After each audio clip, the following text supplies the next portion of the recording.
顔の魔法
In plain view, over and over. Speed up to is far from over. In plain view, over and over. Join me to game is not over.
Destiny's crossroads. Recently, I was lucky enough to go hands-on with Final Fantasy VII Rebirth, and although my playtime was largely dominated by combat encounters, this small slice left a lasting impression on me in regards to how events in the final game will play out. It, alongside the latest trailer, has all but confirmed suspicions that Final Fantasy VII Rebirth is not going to go how we might all expect. A fascinating change in events during my demo, coupled with clues and patterns from Final Fantasy VII Remake, leads me to believe we could all be in for a shocking twist of fate for everyone's favourite flower girl. Here's 7 reasons why we think you'll be able to save Aerith during Final Fantasy VII Rebirth. But before we dive into Rebirth, let's first set the scene for what happened in Remake. The first chapter in this trilogy initially presented itself as a retelling, but by the end had veered onto its own extremely meta path. Throughout Final Fantasy VII Remake, Cloud and his friends frequently encountered the Whispers, hooded spectres that Red 13 described as arbiters of fate. Their sole purpose is to ensure that destiny plays out according to plan, effectively keeping the events of the original Final Fantasy VII timeline on track. That would of course see villain Sephiroth defeated, but not before he takes out Aerith in the process. But the Whispers are now gone, slain by Cloud at the end of Remake. The future and the past is now very uncertain, something that was perfectly illustrated in Remake with the arrival of the very much still alive Zack Fair. Come and get it! It seems now that anything can happen. The very end of Remake even dubs what's to come as the unknown journey. So how does this all affect Rebirth? Despite the removal of Destiny's manipulators, at this point it appears things are still on track. Trailers suggest that Rebirth is sticking to the broad events of the original game. We've seen the same locations being visited, the same characters being met, and the familiar path being trodden. But no one is naive enough to believe Square Enix won't have a surprise or two lined up. And our prediction is that, this time around, Aerith will avoid her doomed fate.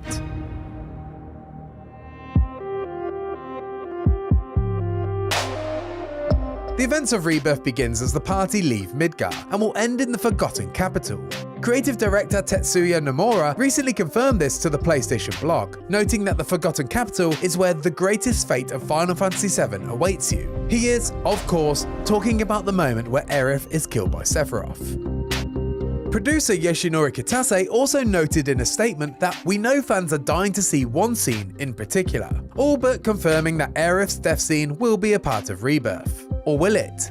In that same statement, Kitase noted that there will be a rapid pace of major twists and turns. And so, much like the shocking finale of Remake, could Rebirth end in a huge twist? And could Aerith survive Sephiroth's attack? It's logical to assume Square Enix will follow the path it laid down with Remake, but what evidence do we have beyond the baseless assumptions that Nomura and his team are looking to disrupt our expectations? Well, there is another disruptor, who perhaps presents a more convincing argument.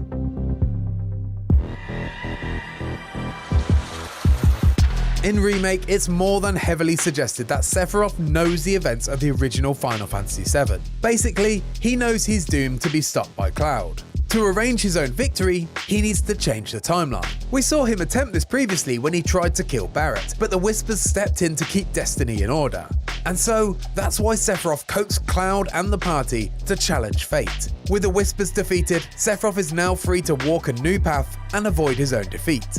So how could this lead to Aerith surviving? Well, Sephiroth knows that Aerith's death is a huge catalyst for Cloud and the group to begin their planet-saving journey. And so by not killing Aerith, Sephiroth can avoid Cloud going on a path of vengeance. That may sound counterintuitive, but there's an even more compelling reason for him to keep Aerith alive. In her final moments, Aerith calls on Holy, the white magic that prevents Sephiroth's meteor from destroying the planet. So perhaps, if Aerith lives, Sephiroth could manipulate her into using Holy for his own nefarious purposes. In Remake, it's not just Sephiroth who's hinted to know the events of the original story though. It's suggested that Aerith does too. But this isn't the way it's supposed to be. There's no greater threat to the planet than him. She's presumably not going to be very happy with that version of events and wants to do everything she can to survive.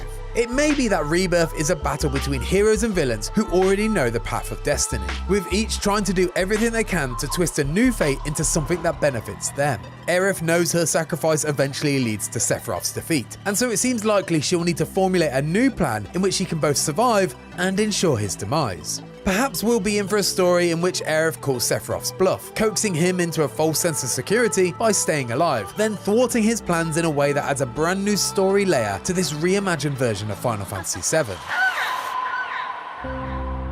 It may be that Square doesn't subvert expectations and instead sticks to classic events, but even if Aerith does die in Rebirth, she could simultaneously survive. Thanks to the destruction of the Whispers, a second, altered timeline was created in which Aerith's old boyfriend Zack Fair survived. It seems like we've seen moments from this new reality in Rebirth's trailer, such as this scene where Avalanche are captured by Shinra in Midgar, something we know that didn't happen during Remake. Katase confirmed to IGN that there will be a new episode with Zack that will contain even more of him than the remake. It stands to reason then that this altered timeline will play a major part in the events of Rebirth.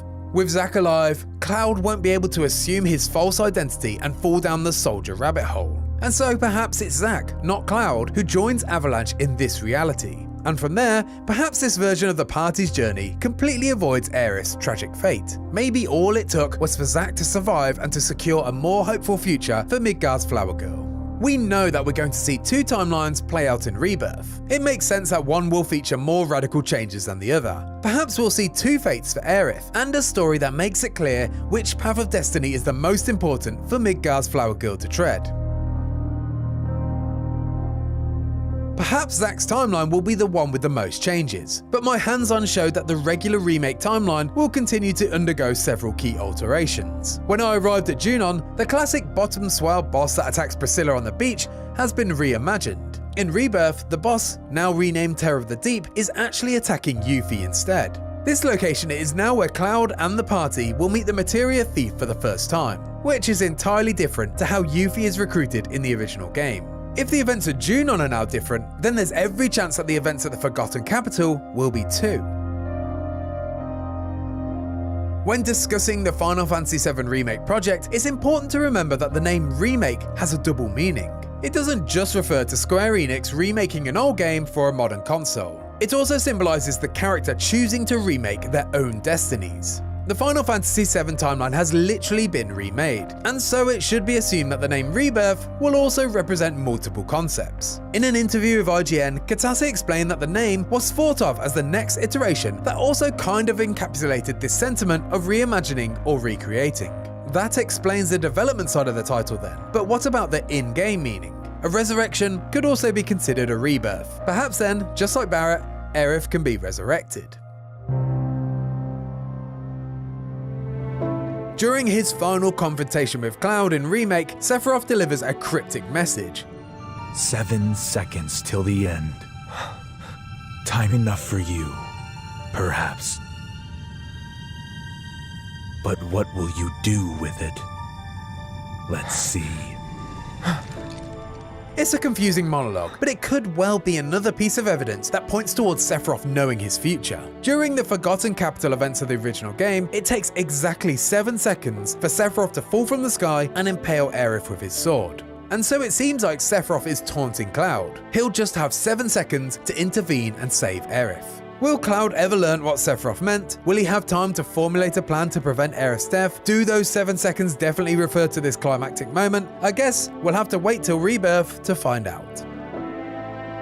And those are 7 reasons why we believe Aerith could survive in Final Fantasy VII Rebirth. Do you have any theories of your own? Have you spotted even more evidence in the trailer that we've missed? Let us know in the comments. And for more on Aerith and Final Fantasy VII, why not check out our documentary about the resurrection of Aerith, including all the urban myths and the fans that have been desperately trying to bring Aerith back to life for the last 25 years. Magic sure is weird.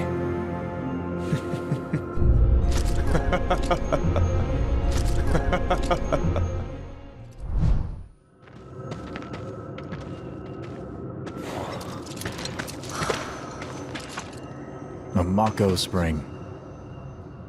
It's beautiful.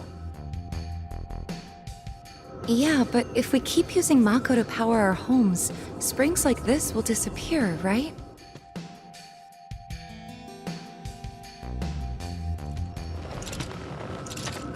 Naturally formed materia. And look at the size of it. Astounding. I've always always wondered, how does Materia let you cast spells exactly?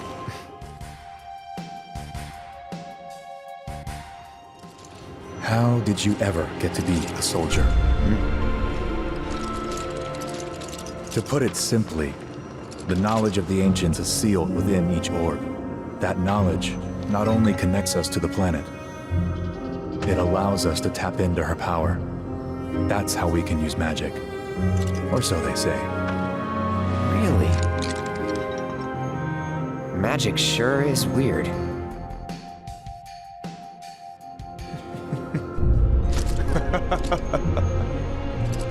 I know someone who'd be livid to hear you call it weird, or magic for that matter. I can just imagine what he'd say. It's an affront to science.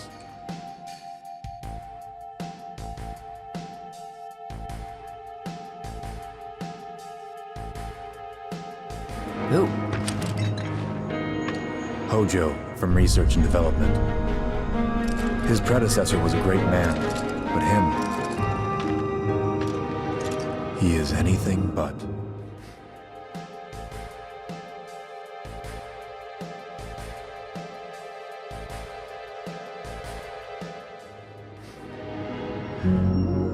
We should press on. And if you like that video and you want to see more Final Fantasy VII, why not check out our documentary about the resurrection of Aerith, featuring all the urban myths about her resurrection and the fans that have been trying to bring her back since 1997.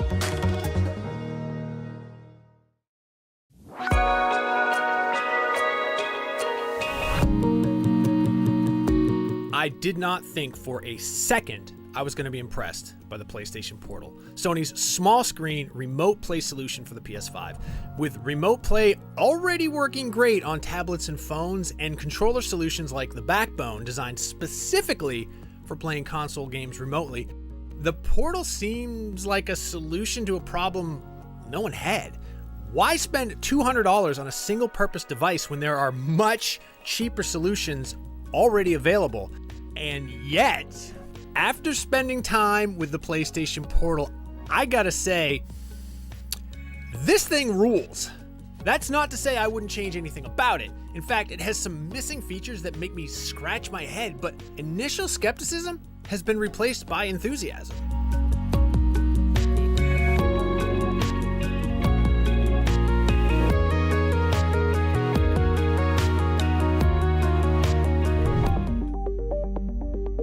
First off, when it comes to the just use your phone argument against the Portal, that disintegrates once you see the screen. Now, it's not OLED, which is a bummer, but it's an extremely high quality 8-inch LCD screen. That is much bigger than my iPhone 13 Pro Max, and it really looks fantastic. Colors are extremely vivid and absolutely pop. There's no smearing or ghosting whatsoever, and when things are in motion, they look exactly like you'd expect them to look. The viewing angle too is quite nice. You could freely tilt it in whatever way is most comfortable while you're using it without losing color or detail. Everything just looks crisp and alive on the screen, and I really do prefer it over using remote play on my phone. On the opposite extreme, if you use remote play on a full-size tablet, yes, you get a bigger screen. That might be the best way to strike the perfect balance between portability and screen real estate, but you still have to supply a controller, which, given the fact that you clearly own a PS5, probably not that big of a deal. However, the advantage of the Portal over a tablet is you get the good-sized screen with a controller built right into an all-in-one solution, so you can hold the Portal and play your games in any position you like. Because it's effectively a DualSense with the middle stretched and turned into a screen, the Portal is instantly familiar to feel and use. It even has the DualSense features like vibration and resistive triggers. The only feature it's missing is the touchpad, but a quick tap of the screen brings up a virtual replacement. But the functionality of every part of the traditional DualSense controller is right there, literally at your fingertips. The Portal comes in at roughly 1.17 pounds. For comparison, my iPhone 13 Pro Max with Backbone weighs in at just under 1 pound. I was actually surprised at that result when I popped it on the scale. I seriously thought it was less than that because it feels very light and comfortable without coming off as cheap, and I never got tired of holding it. I used it sitting on my couch, laying in bed, even at the local coffee shop, and I never felt like I needed to put it down and take a break. Since it is so much lighter than I was anticipating and the screen is really bright, I wasn't expecting much from the battery life. If the notoriously short-lived DualSense is anything to go by, it was never going to be amazing. I played Final Fantasy VII Remake, Astro's Playroom, and Spider-Man 2, swapping between them over the course of my battery test without ever shutting down the portal, and I got 4.5 hours of use with the brightness turned to 100% and the volume at around 50%.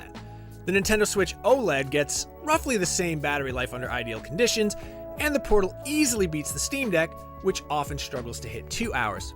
However, both of those devices are doing much heavier lifting than the portal, which isn't doing any major graphical processing. Personally, I feel like that's plenty of time before having to plug it into the USB-C port for power. No doubt that number could be greatly increased by turning the brightness down and the controller features like vibration and trigger reactions off. As has been pointed out many times, the PlayStation Portal shortens to PSP, which is an initialism shared by Sony's first dedicated handheld gaming device that came out way back in 2005, old. But the Portal is definitely not a shot across Nintendo's bow, because the Portal only plays games via remote play, so it's not like you can play it on the go. There's no version with a cellular connection, or without also owning a PlayStation 5. There is literally nothing else it can do. That seems like a bit of a bummer given the $200 price tag. I'd have liked to at least be able to watch Netflix or YouTube on the Portal, but all media functions are disabled on Sony Remote Play. The PlayStation Portal will only play games and let you navigate PS5's menus, so without a PS5 at the ready, the Portal is a paperweight.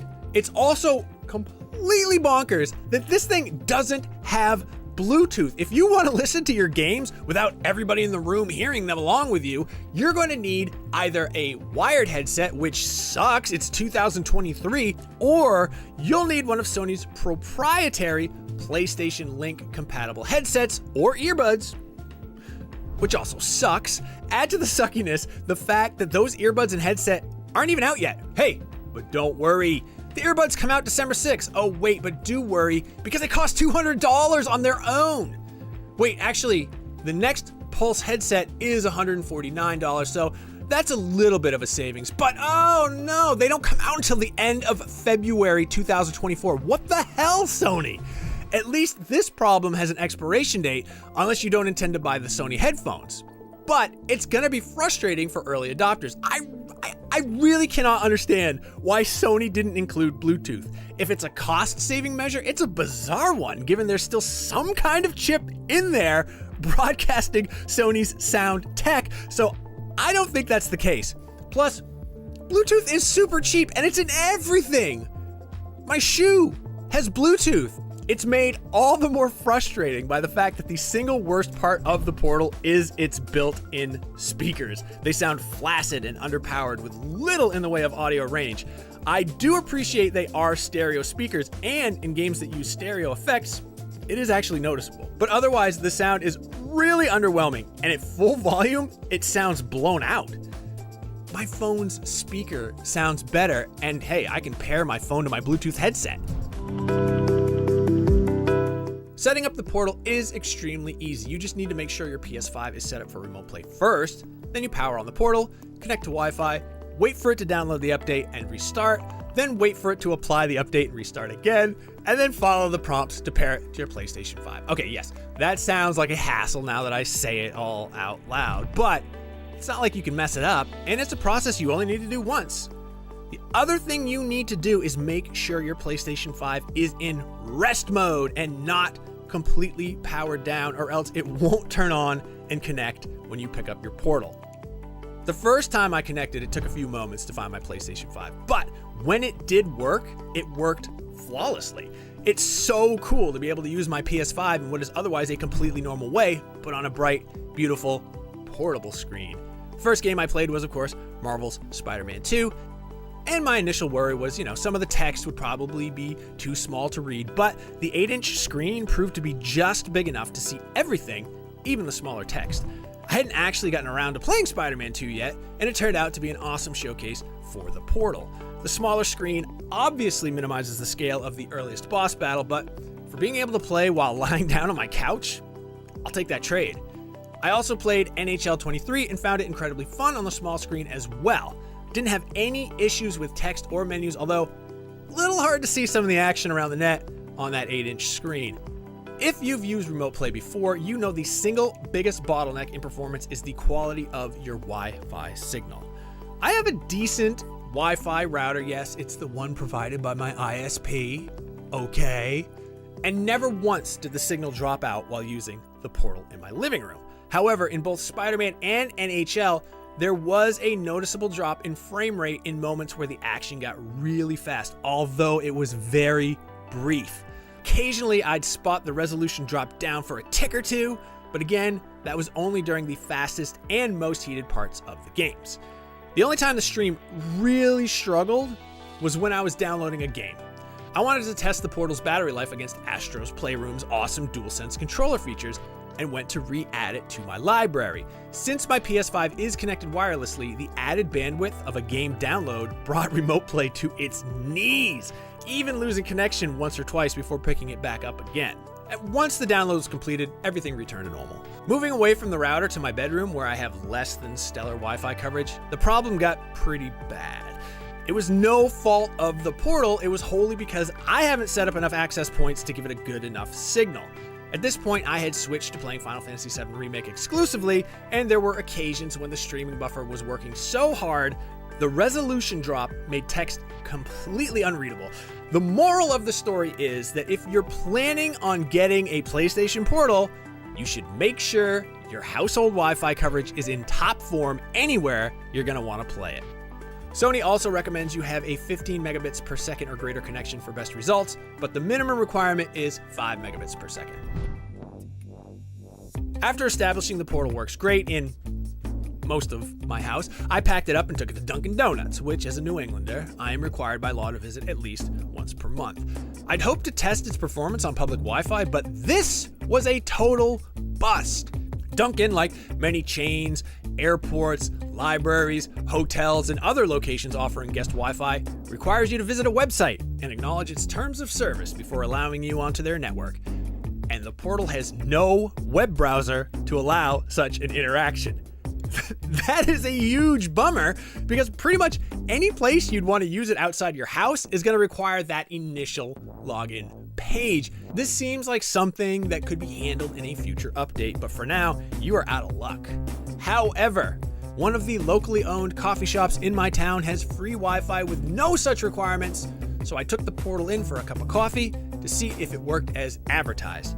Getting on their Wi-Fi was easy, but connecting to my console back home took long enough that I was worried it wasn't going to work.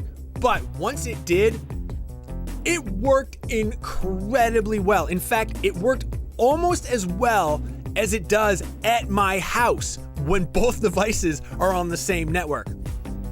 This was the turning point for me, where I went from, well, this is kind of neat, to this is actually rad. There I was playing Final Fantasy VII Remake from the PS5 in my house in a cafe across town, and it was nearly indistinguishable from the experience at home. Again, that's something that can certainly be done on your phone or tablet, and those are also able to get past that login screen, but none of them feel as good to hold and play as the Portal.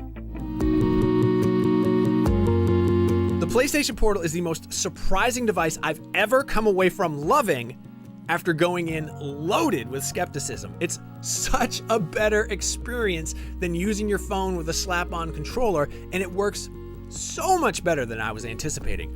I really love the freedom it gives me to play my PS5 from anywhere with decent Wi-Fi coverage, especially when the rest of my family was using the TV to, somewhat ironically, play Nintendo Switch. Bearing in mind that it's in no way a standalone device and 100% requires a PlayStation 5 to function at all, the biggest things keeping this Portal from being a truly amazing device are its current lack of a way to access Wi-Fi that requires a web browser to log in, and its lack of Bluetooth support for audio. For now though, it is a great device that represents the best current solution for PlayStation Remote Play, and if it weren't for those two baffling caveats, I'd call this a must-own device for every PS5 owner who enjoys playing games on handheld, or has to compete for the household TV. For more handheld goodness, check out our review of the Steam Deck OLED, and for everything else, keep it right here on IGN.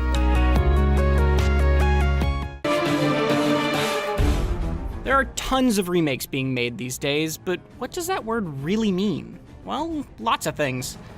While the recent Resident Evil remakes have been mostly faithful modernizations of the original, Final Fantasy VII Remake is more like a complete reinvention.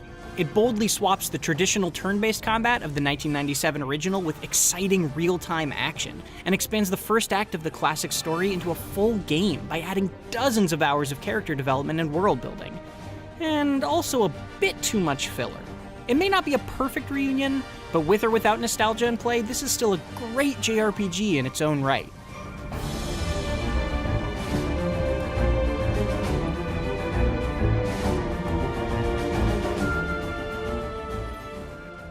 Final Fantasy VII Remake zooms in on the first hours of the original game, which takes place in the city of Midgar.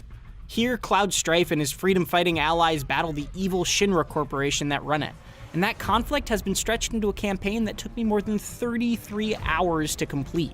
It has spectacular style, both in and out of its epic cutscenes, and in its truly phenomenal soundtrack.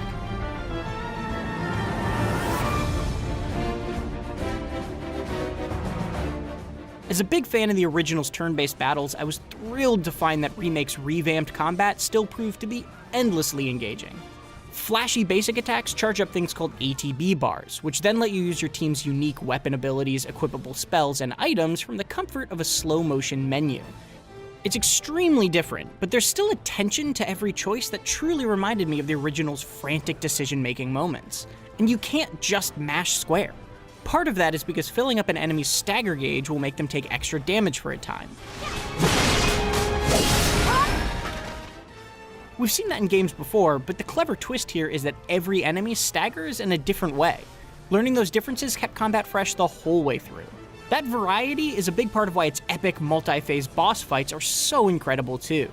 These powerful enemies push you to learn tricky patterns, and the way they seamlessly blend in cinematics always put a smile on my face.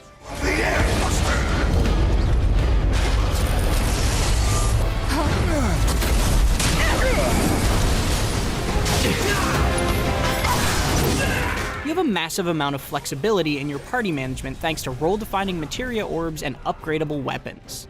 Materia can be slotted into any character's equipment to give them spells and buffs. That's important since your active team of 3 is entirely determined by where you are in the story. I just wish I didn't have to keep reslotting my best materia every time my party shifted. Thanks anyway. Weapon upgrading also had me digging through menus too much, but it's such a cool new system that I didn't mind. New weapons are rare, but they upgrade as you level to keep them relevant. I found myself frequently switching weapons as my materia builds and party changed, but even Cloud's signature starting weapon, the Buster Sword, remained a solid option. Rather poetically, it ended up being my favorite weapon by the end. Like that? You'll make sure you never forget my face. The visual variety of Midgar's levels is fairly impressive, ranging from dirty slums to industrial Shinra facilities. That said, the level design itself is serviceable but simplistic. The combat is always a blast, and that keeps momentum high, but there's not much else to think about beyond some simple puzzles and lightly hidden items. That makes the areas you're asked to retread for side quests a repetitive drag. Generally speaking though, I love that this brief section of a much larger RPG has been fleshed out with real character development and a more robust story. Okay, I get it. Mind letting me breathe? Depends. I loved learning more about Jesse, Biggs, and Wedge, and seeing lively neighborhoods full of people. One excellent new mission has you wrestling with the decision to turn off the giant sun lamps that provide light to Midgar's slums to progress, giving more direct weight to your group's actions. What I didn't love, however, was when this remake clearly decided it just needed more stuff to pad out its length, regardless of quality. The dullest of these by far are when Cloud is asked to do odd jobs around Midgar's slums. Suddenly, you're faced with bottom-of-the-barrel JRPG tropes that belittle the high-stakes events around them. A shopkeeper literally asks you to kill some rats. Then there's a little girl who can't find her kitty cats. Seriously? They said that a scary man was chasing them. There are plenty more, and sure, you could skip these side quests, but that'll mean you miss out on extremely valuable items and unlocks, and can even influence later scenes in subtle ways. What exactly is it you're trying to say, Merc? You need people who can follow orders, too. This pointless filler isn't always reserved to just side quests either. A handful of the new main missions similarly push you through events that feel totally irrelevant. They can be amusing diversions, but if you could somehow skip a few of them entirely, you probably wouldn't even notice.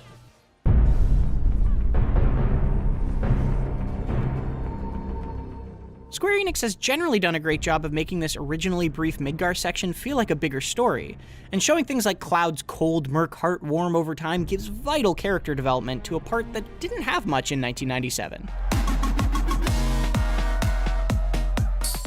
But it also raises tons of unanswered questions. Some of those are clear nods for longtime fans that will be incomprehensible to anyone else, but a lot of the totally new stuff is convoluted and confusing regardless. The way its characters wantonly spout new nonsense it just expects you to roll with towards the end of the story can only be described as some Kingdom Hearts BS, and I say that as a Kingdom Hearts fan. Ultimately, I would have liked a more satisfying conclusion to this story, and a better jumping off point for its eventual sequel.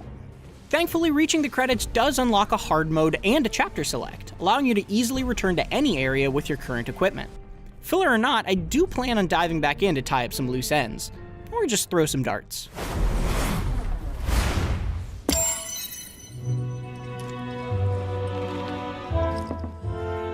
Final Fantasy VII Remake's combat is top-notch, and its enemy variety kept me constantly entertained. Seeing this snippet of a story fleshed out with the previously hidden humanity behind Midgar filled me with pure joy. The dull RPG filler and convoluted new plot points that accompany that did stop my ear-to-ear grin from being constant, but never long enough to kill the mood completely. This remake still delivered on letting me relive part of a classic in stupendous fashion, while also standing as a great RPG all its own.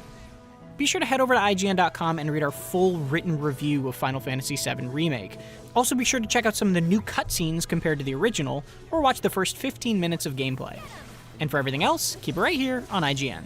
Can you believe it? I don't think anyone saw this coming!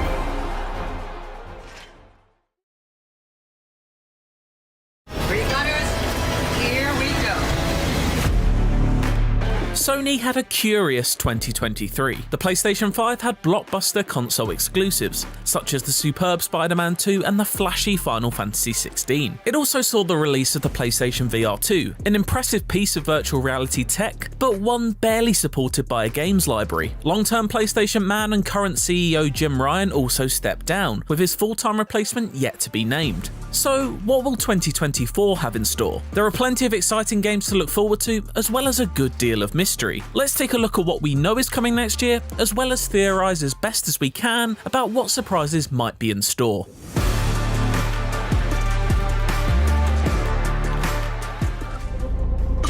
The only catch.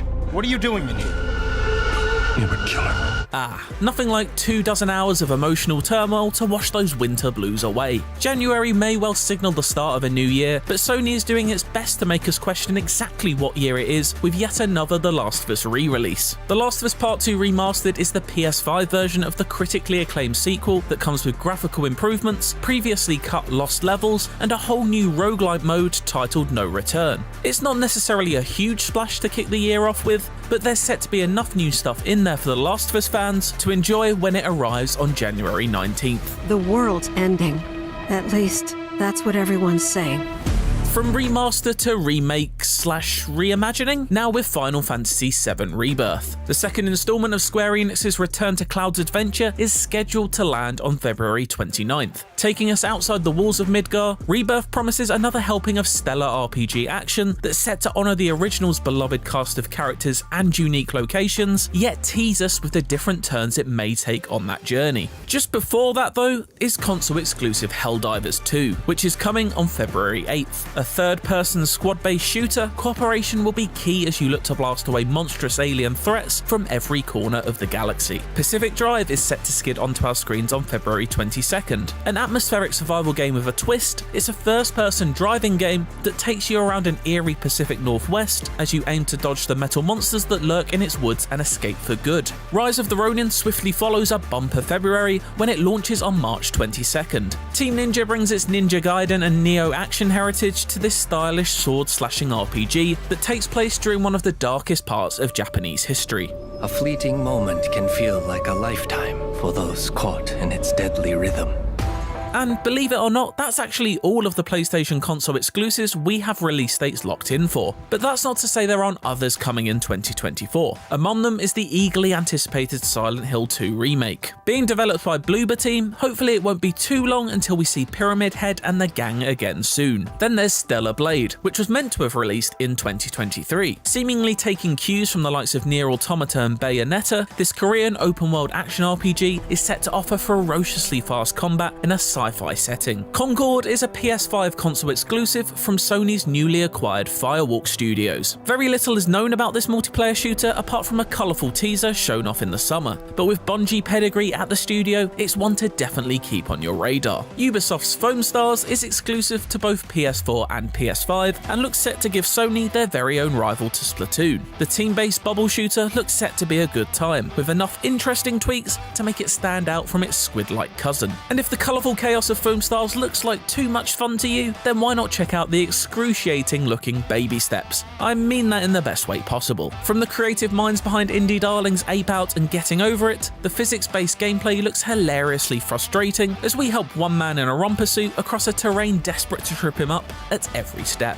Of course, there will also be a steady stream of non-exclusive games scheduled to head the PS5's way in 2024 as well. These include Dragon's Dogma 2, Star Wars Outlaws, Black Myth Wukong, Tekken 8, Suicide Squad Kill the Justice League, Vampire the Masquerade Bloodlines 2, and Warhammer 40k Space Marine 2, to name but a few. We certainly won't be running out of things to play next year. After Insomniac brightened our October with the wonderful Spider-Man 2, many of us were hoping that 2024 would give us our first proper look at the studio's upcoming Wolverine game. Sadly, Logan's PS5 adventure has already been partially spoiled by an extensive hacking scheme, which also revealed Insomniac's major Marvel plans for the next decade. It suggests that Wolverine may be further away than we originally thought. But if plans haven't been totally destroyed by the theft of so much data, there's a chance we may see the developer's next game in its Spider-Verse reportedly featuring Venom as the protagonist sometime next year. But what about the games we aren't so sure about? Ones that haven't leaked, or ones that don't have a release date currently penciled in? How about the ones yet to even be revealed by the studios making them? Let's have some fun, take a look into the crystal ball, and speculate like wild. It's time for you to hit the road and start a new journey.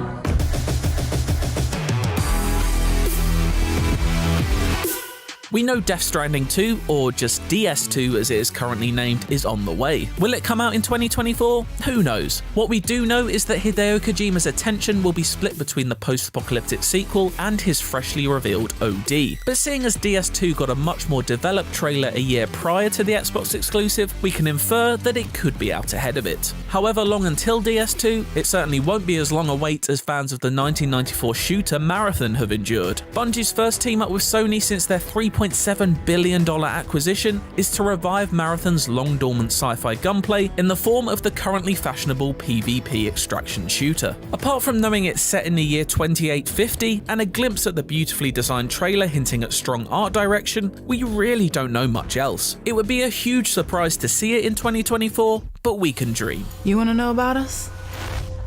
Seems like everyone does these days. Haven Studios, recently founded by Jade Raymond, announced their first game, Fair Games, in the summer of 2023. A cooperative heist shooter, it's a PS5 console exclusive that would be surprised to see released next year. Then there's the Star Wars Knights of the Old Republic remake, which has suffered a tumultuous couple of years by all accounts. We'd be shocked beyond belief if this emerged next year, if indeed at all if rumours are to be believed, but we can always close our eyes, use the Force, and will it onto our screens. Who knows, it might work. But what are all the Sony first-party studios up to, I hear you ask? Well, there's a long list of mystery projects to dig through in that regard. We don't necessarily expect any of these developers to release new games in 2024, but we can expect some reveals dotted throughout the year. Let's take a quick look. We know that Naughty Dog has now cancelled their multiplayer The Last of Us game, meaning something else must be in the pipeline. Will we see a new single-player entry into either The Last of Us or Uncharted series, or maybe something completely new? Sony Santa Monica treated fans to the free God of War Ragnarok Valhalla DLC at the very end of 2023, but what else does it have cooking up?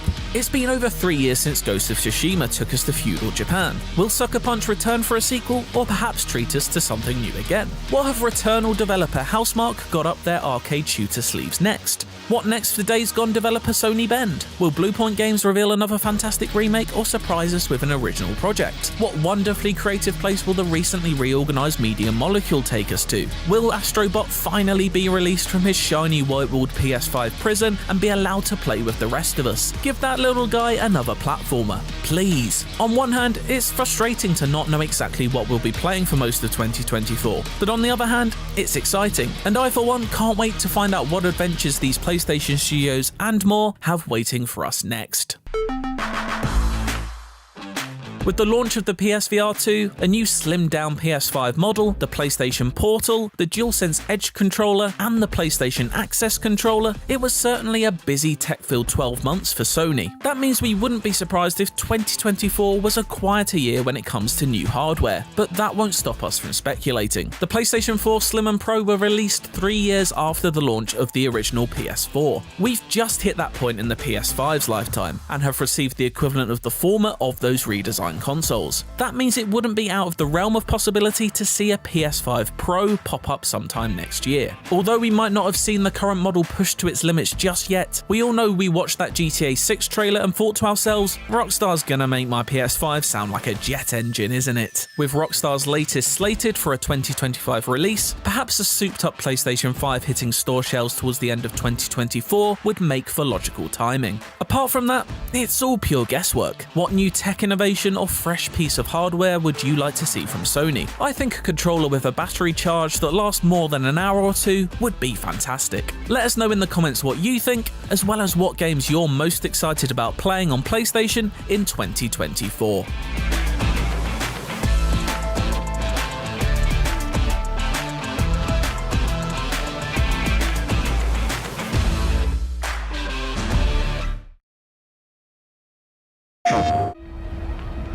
The world's ending.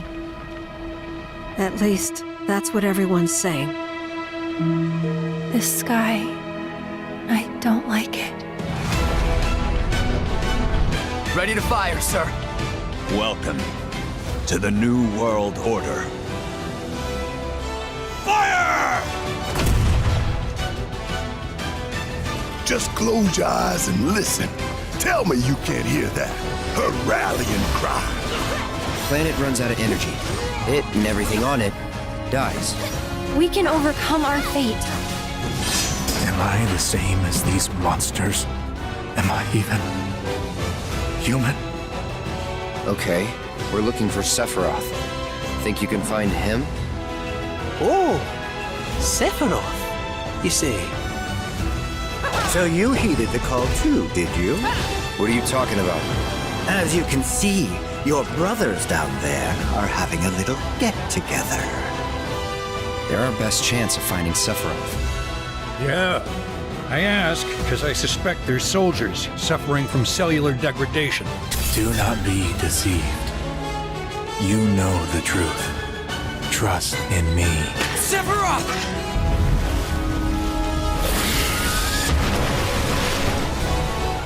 Come on!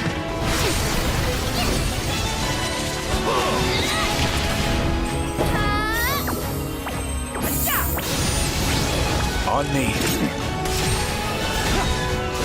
Look!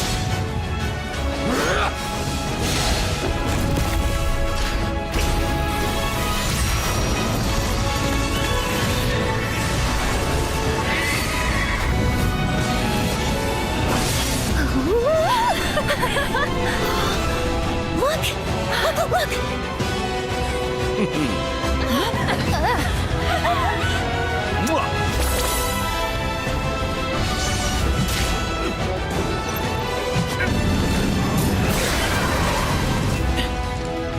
Excuse me.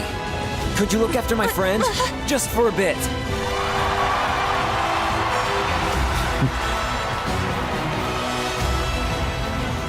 A weapon? Tutelary creatures, set only to appear when the planet is in grave danger. Who dares disturb my slumber? It's upon us. The reunion. When worlds merge. I'm waiting, Cloud.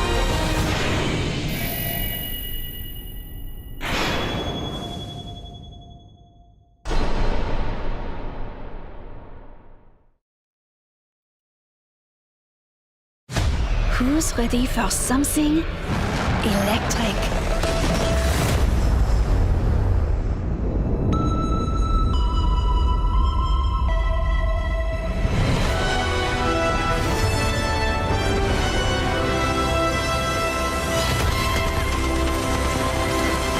Better to die fighting than to live in fear.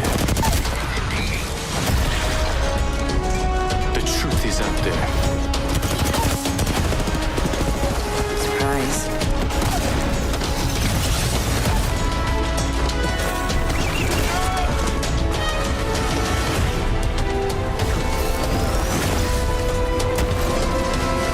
Buster sword here.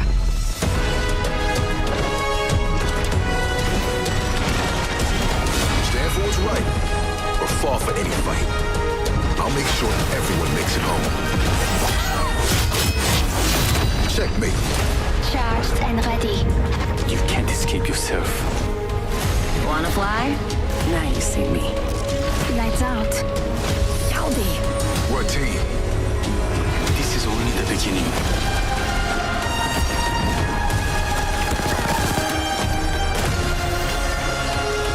So much power. It's like a fantasy. A sword like this? Now that will really help me cut the power.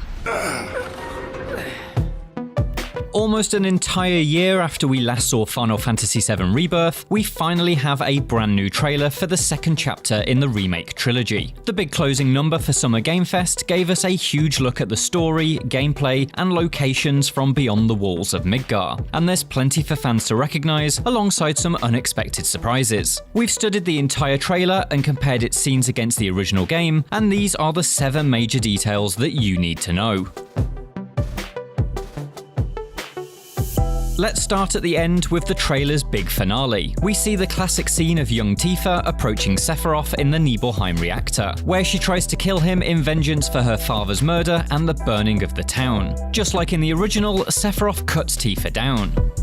New for Rebirth though is Sephiroth's voiceover. You know that I killed her. So, who is she? This links back to the first trailer for Rebirth, which featured a fraught conversation between Cloud and Tifa. I saw you lying there. I figured it was too late. Wait, what are you implying? That I died? That I'm some kind of imposter? So, is Tifa actually dead? Possibly. We know that the remake trilogy is all about changing the original story, and that would be a fun twist considering that we're all expecting Cloud to be the imposter. However, it seems more likely that this is a tactic from Sephiroth to manipulate Cloud and make him distrustful of his comrades. Sephiroth will eventually force Cloud to hand over the black materia, so perhaps this sowing of doubt is all in aid of weakening him ahead of that big moment. The trailer opens on the surprising image of Shinra's guards loading the unconscious, or perhaps even dead, bodies of Avalanche into helicopters. A huge chunk of Midgar lies in flaming ruins around them, and the initial impression is that the team has once again been captured by Shinra. But we know that the group escaped Midgar at the end of Final Fantasy VII Remake, so what gives? Well, we can see that only Barret, Tifa, Red 13 and Aerith have been captured. So where is Cloud? This scene could well be from the new timeline established at the end of Remake, where Zack survived his battle with Shinra. With Zack alive, it may be that Cloud never joined Barret's team, and without Cloud, the group may well have failed to stop Sephiroth at the end of the game. It seems likely that the Zack timeline will play a significant role in Final Fantasy VII Rebirth, and this is our first hint at that. Whatever happens, protect your honor. As a soldier! Come and get it! We know that Cloud and the group definitely escaped Midgar, because the majority of this trailer shows them travelling across a world with much more variety than that seen within the walls of the Steel City. Fans of the original game will recognise many places in this trailer. There's Bugenhagen's planetarium in Cosmo Canyon, the Mithril Mine, the cargo ship, the Inner Calm, and the Nibelheim reactor. There's also shots of what appear to be the Mako pipeline that runs up to Mount Coral. And with all those stalactites, could this be the Northern Crater? We'll also be paying a visit to Junon, and you can see the Highwind right here, moored above the town's iconic cannon. Before all that though, we'll be stopping by the Chocobo farm, as teased in the post-credits of Remake's intermission DLC. What is it with these damn birds? Sorry about that. No need to apologize, man.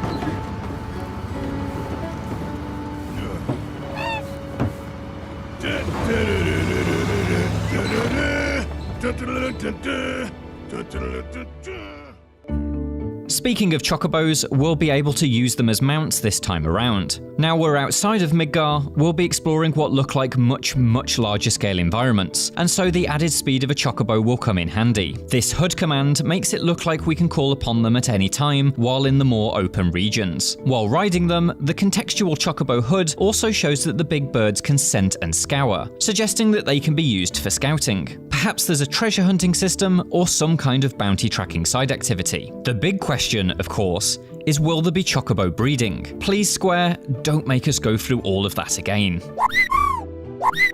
Early in the trailer, we hear Tifa ask Aerith, What's Cloud been doing these past 5 years? Where's he been? And you're asking me this? This is gonna sound crazy, but as far as I know, Cloud was never in Nibelheim 5 years ago.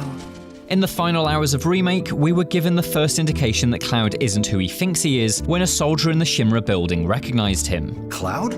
Huh? You're Cloud, right? Holy shit! It's cool, bro.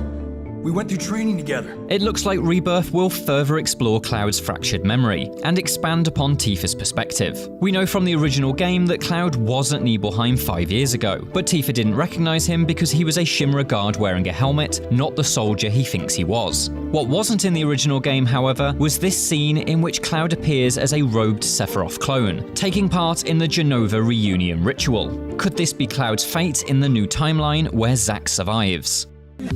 This trailer finally confirms that, after being just a guest party member in Final Fantasy VII Remake, Red 13 will be a fully playable character in Rebirth. I am that which you see before you, nothing more. I'd appreciate it if we simply left it at that. He's joined by Yuffie, who returns from the intermission DLC to create a full party of 6. There's still no sign of Kate Sith, Cid or Vincent, so let's hope that they'll be revealed later rather than held back for the third game. While the fantastic combat from Remake remains, we can see it's had a few tweaks since we last saw it. Combo moves from the DLC have been fully integrated into the system, and we can see several flashy attacks, such as this one where Aerith launches Tifa through a magical dome. There's also a new icon on the battle HUD, a series of 5 horizontal bars, but it's not yet clear what new system they are linked to. We may be missing Kate Sith, Cid and Vincent, but there are some other fun and less fun familiar faces in this trailer. Feast your eyes on the Turks' latest and greatest, Elena. She may be new, but she's still a Turk. We meet the remake version of Elena, the youngest member of the Turks, in what is clearly the encounter from the Mithril Mine. And later on, we see the grotesque form of Genova Birth, which now seems to hang from the ceiling of the cargo ship like some kind of cancerous barnacle. As with the first game in the Remake trilogy, we'll also be seeing a range of new bosses. Here we see Barret and Red 13 fighting some form of giant rock golem, potentially down in the Mithril Mine. The lack of Cloud in this fight suggests that there will be story sequences in which the party splits up and travels separate paths too. Well now, think we woke it up. Angered it, more like. And those are the 7 major details that you need to know from the Final Fantasy VII Rebirth trailer. Did you spot any other cool details? Let us know about them in the comments. Just look at it all. It's so green. Even after everything we've done to it, it's still going strong. It may look that way, but in reality, it's barely hanging on. For more, check out the full FF7 Rebirth trailer, and for everything else, stick with IGN.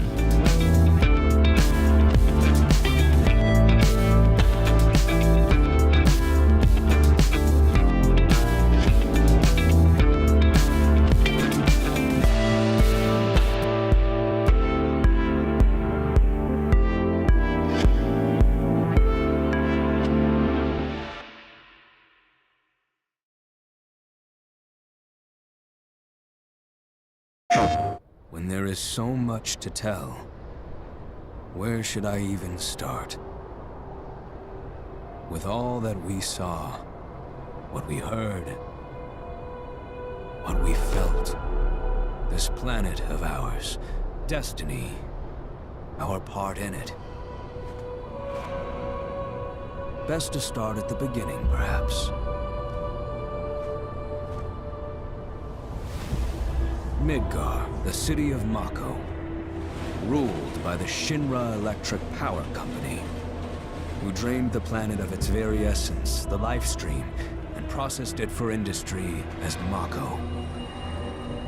Our world was dying, and so few could hear her cries for mercy.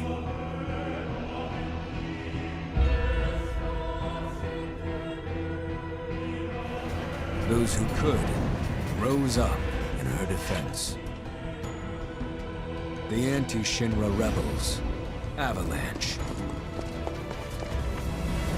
Among them, Cloud Strife, an ex-soldier hired by the Resistance to destroy Reactor 1.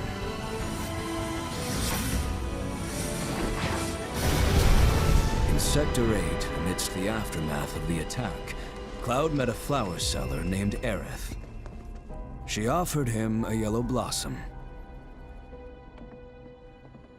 One said to symbolize reunion.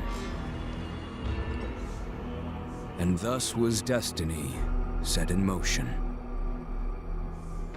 With Reactor 1 gone, Avalanche set their sights on Mako Reactor 5. Unfortunately, they were playing right into Shinra's hands. The company was able to draw the wool over the people's eyes. And in the end, destroyed Sector 7, killing thousands and laying the blame at Avalanche's feet. Though dear friends were lost, Avalanche had no time to grieve. Aerith had struck a deal with Shinra, who took her into custody. With her capture, Shinra's obsession was within reach. The fabled Promised Land. For Aerith was the last of the Cetra, the ancient stewards of the planet. And only she could guide them to paradise. To save her, the team infiltrated the Shinra building, the company's beating heart. It was here that I, another prisoner, joined their story and assisted them in freeing Aerith.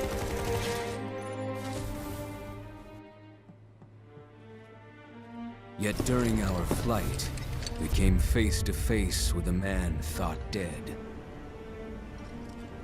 The vaunted war hero, Sephiroth.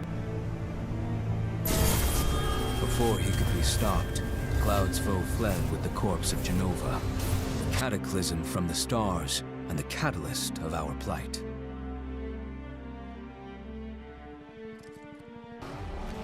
Eventually, we too made good our escape. Pursuing troopers defeated, we raced toward Midgar's edge.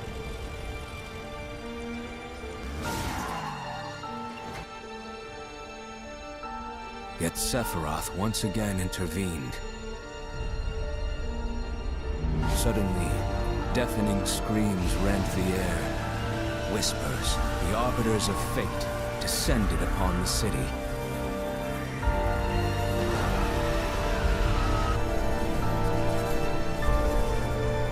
Before their imposing wall, Aerith warned us. This was Destiny's crossroads.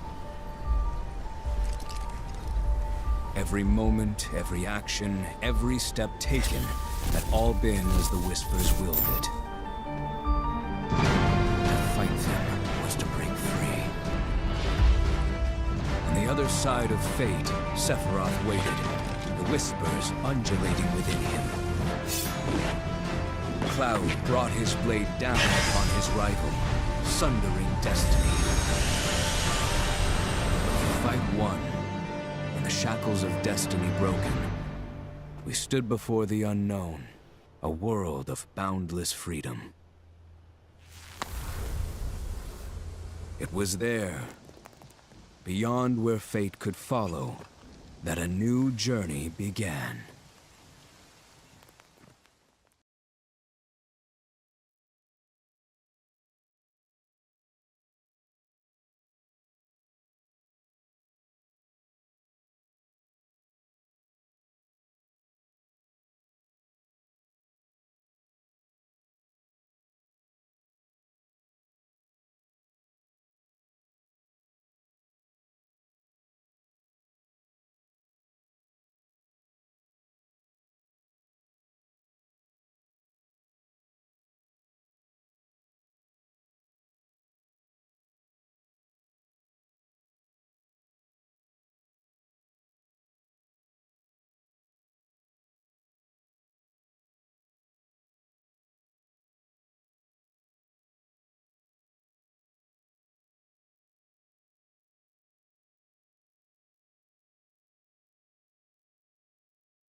What happened to this place? It was Sephiroth. He wants to finish what he started and rule over the planet. We have to help them. You coming? Way ahead of ya! Let's get to work. I will reclaim our world.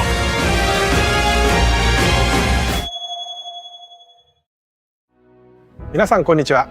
スクエアエニックスの北瀬義則です。私がシリーズプロデューサーを務めるファイナルファンタジーVIIの最新作ファイナルファンタジーVIIリバースがついに2月29日に発売いたします。本作のストーリーは主人公クラウドとその仲間たちが宿敵であるセフィオスを追いかけ魔法都市ミッドガルの外にある広大な世界へと足を踏み出すところから物語が始まります。今回のステートオブプレイではこのゲームの魅力を凝縮した最新のトレーラーをはじめ特別なゲーム紹介映像をご用意しています。また重要なお知らせがありますのでぜひ番組の最後までお付き合いください。それではどうぞ。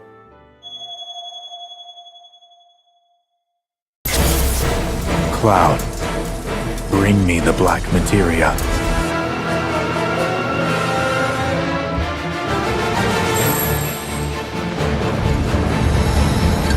The beginning of the end. The celebration of the faithful. A watershed moment for all mankind. Hey kids, sorry we're late.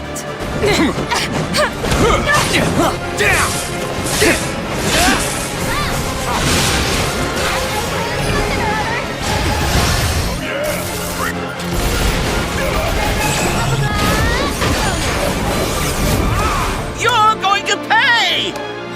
Now, who wants to be the first lucky lady? Hey boss, your guests are here!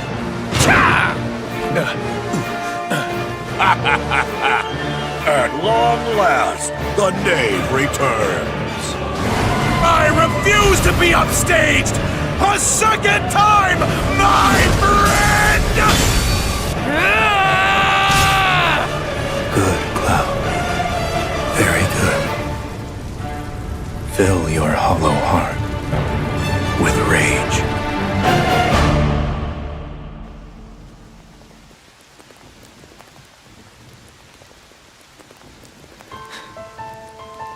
I'm back now, Aerith. I'm back.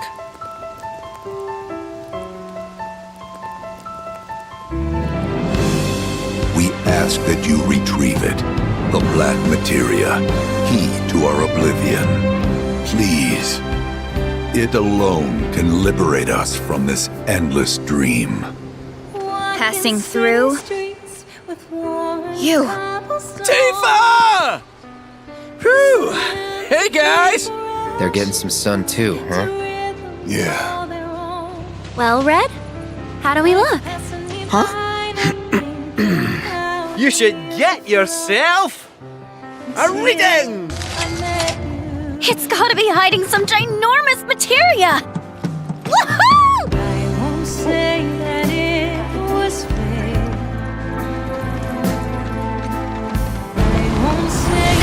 Whoa!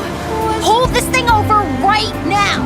You said that Sephiroth is your foe. I have a history with him. You wouldn't believe what he can do.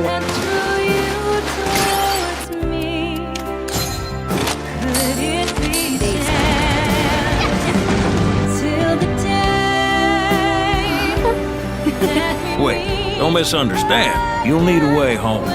So when you're ready, I'll be here. An emissary from Wutai is here, sent by Viceroy Saru. With all this goddamn blood on my hands, how could I ever hold my daughter again? Those we hate, those we love, those we fear. Jenova would become anyone to fool her prey. Don't do this! But I'm no fool. Sephiroth! Hey! No, not you. Here, take it. This isn't about me, though. It's about saving the world. And you. The reunion. When spite and sorrow are harvested to feed the planet. No!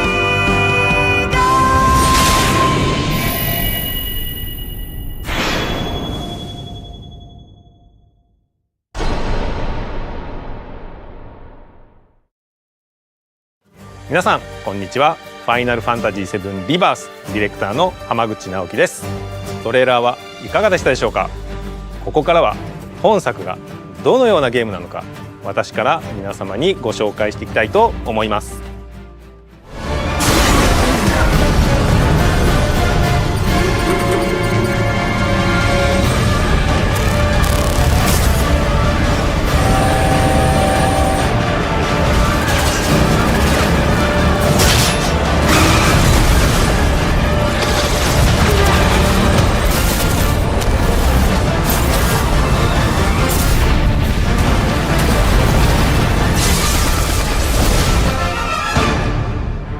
I'm waiting, Cloud. In Final Fantasy VII Remake, Cloud and his companions triumph over destiny. Leaving the city of Midgar behind, they step out into an unfamiliar wilderness. It is here that Final Fantasy VII Rebirth begins.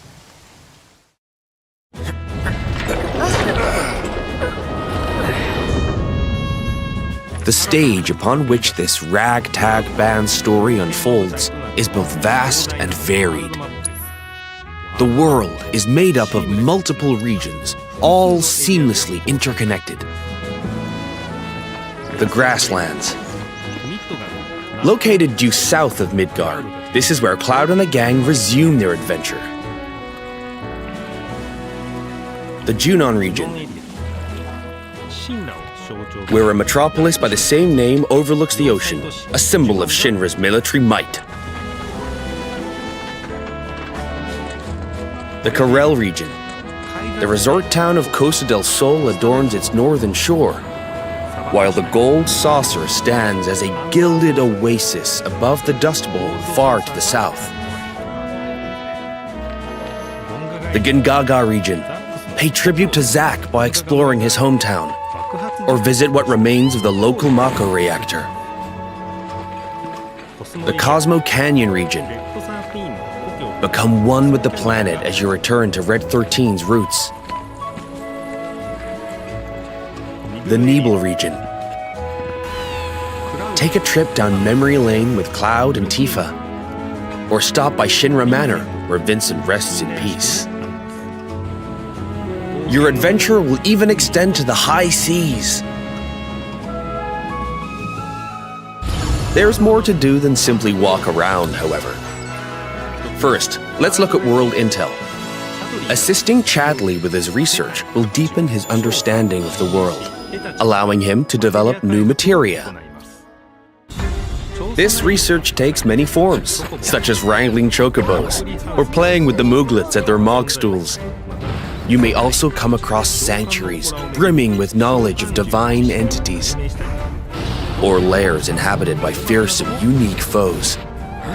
Chadley will also enlist your help in researching mysterious artifacts known as proto-relics. Each investigation is its own side story, featuring a colorful cast of characters, exciting new minigames, and ferocious creatures. Are you up for the challenge? And once you recover all the proto-relics scattered throughout the world, there's no telling what new developments might be in store. Next, let's talk about odd jobs. These quests offer a deep dive into the regions of the world and the crazy characters who inhabit them. As a merc, Cloud will accept work from people he meets in his travels and team up with his pals to solve their troubles. By helping those in need, he will also strengthen the bonds between him and his comrades. Each one of these odd jobs boasts a unique side story. Some, like Johnny's questline, borrow aspects from the original FF7, while others highlight content exclusive to Rebirth. You'll find all sorts of jobs the world over. And don't worry if you leave some for later. Story progression won't affect your side hustle. You can always go back to tie up loose ends. And this freedom to experience the story how you want is one of Rebirth's greatest strengths. While some minigames are tied to world intel and odd jobs, many are not. For example, popular ones from the Gold Saucer, such as 3D Brawler, G-Bike, and Chocobo Racing, are in Final Fantasy VII Rebirth 2. Others improve upon their remake versions, while still more are completely new to Rebirth. We've even fleshed out some of the minigames that were featured as part of the original Final Fantasy VII's main scenario. Though this one is not in the original, I highly suggest you check out the card game, Queen's Blood. No matter where you are in the story, it's sure to both challenge and entertain you. Enjoy collecting all the cards and building your own unique decks. He's planning to use the black materia, but I won't let that happen. He has to be stopped by a Cetra, and I'm the last. While mini-games and map exploration are a big part of Rebirth's charm, there's more to it than just that. Rebirth provides a cinematic experience, with even higher quality content and more of it than Remake. This installment follows Cloud and company after they escape Midgar, up through to their arrival at the Forgotten Capital. We've taken painstaking care to depict how the group bonds during their journey, one that ultimately decides Aerith's fate. Once you finish Rebirth, I'm sure you'll agree that no other game makes you feel quite this close to its characters. Not even him. As for the graphics, Rebirth makes full use of the PlayStation 5 and its SSD, meaning we could use much higher resolution assets than we could in Remake, and they will still load in the blink of an eye. Maintain a 60 FPS frame rate with performance mode.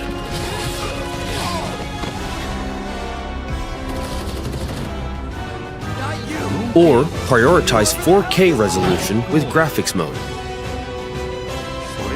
Whichever you prefer, Rebirth has you covered. Each character interacts with the world in their own way. Barrett shoots objects. Yuffie swings across gaps. Tifa has her grappling gun. Red can climb along walls. Kate Sith grabs and throws items. And Aerith manipulates the Livestream. Whatever challenges you face, your teammates will be ready to help you overcome them. Now for the music. We wanted to pay respect to the original FF7's tracks, but also challenge ourselves by matching the feeling of each scene, which resulted in some truly innovative arrangements. Like, for example, the following.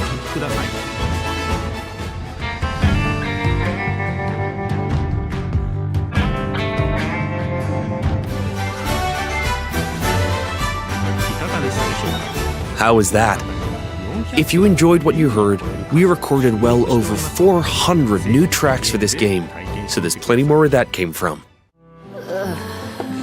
Thank you for choosing Bronco Cruises. We sincerely hope you enjoyed your trip with us. Your party's bonds aren't just reflected in the story, but through gameplay as well.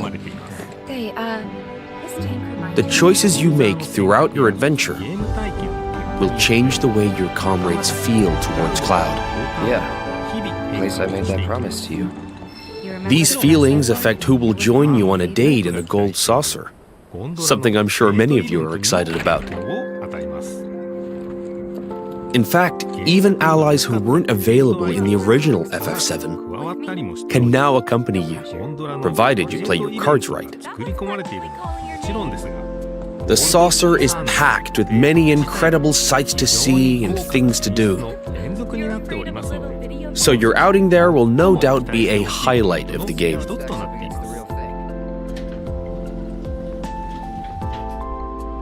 Already have someone who you'd like to go with? You first. Cloud? Well, we hope they feel the same way too.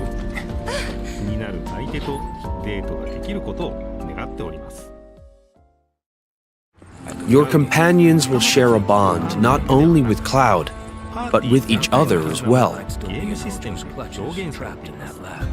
Your party level, a numerical expression of this bond, will increase as you overcome challenges.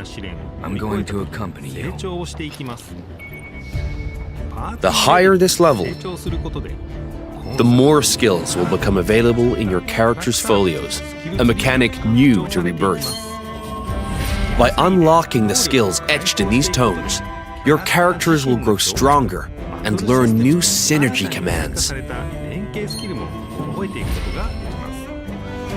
Part of what makes Rebirth's combat so fun is all the different character combinations. Switch up your team to fit the situation, or even your mood. Every possible party combination has its own unique synergy commands.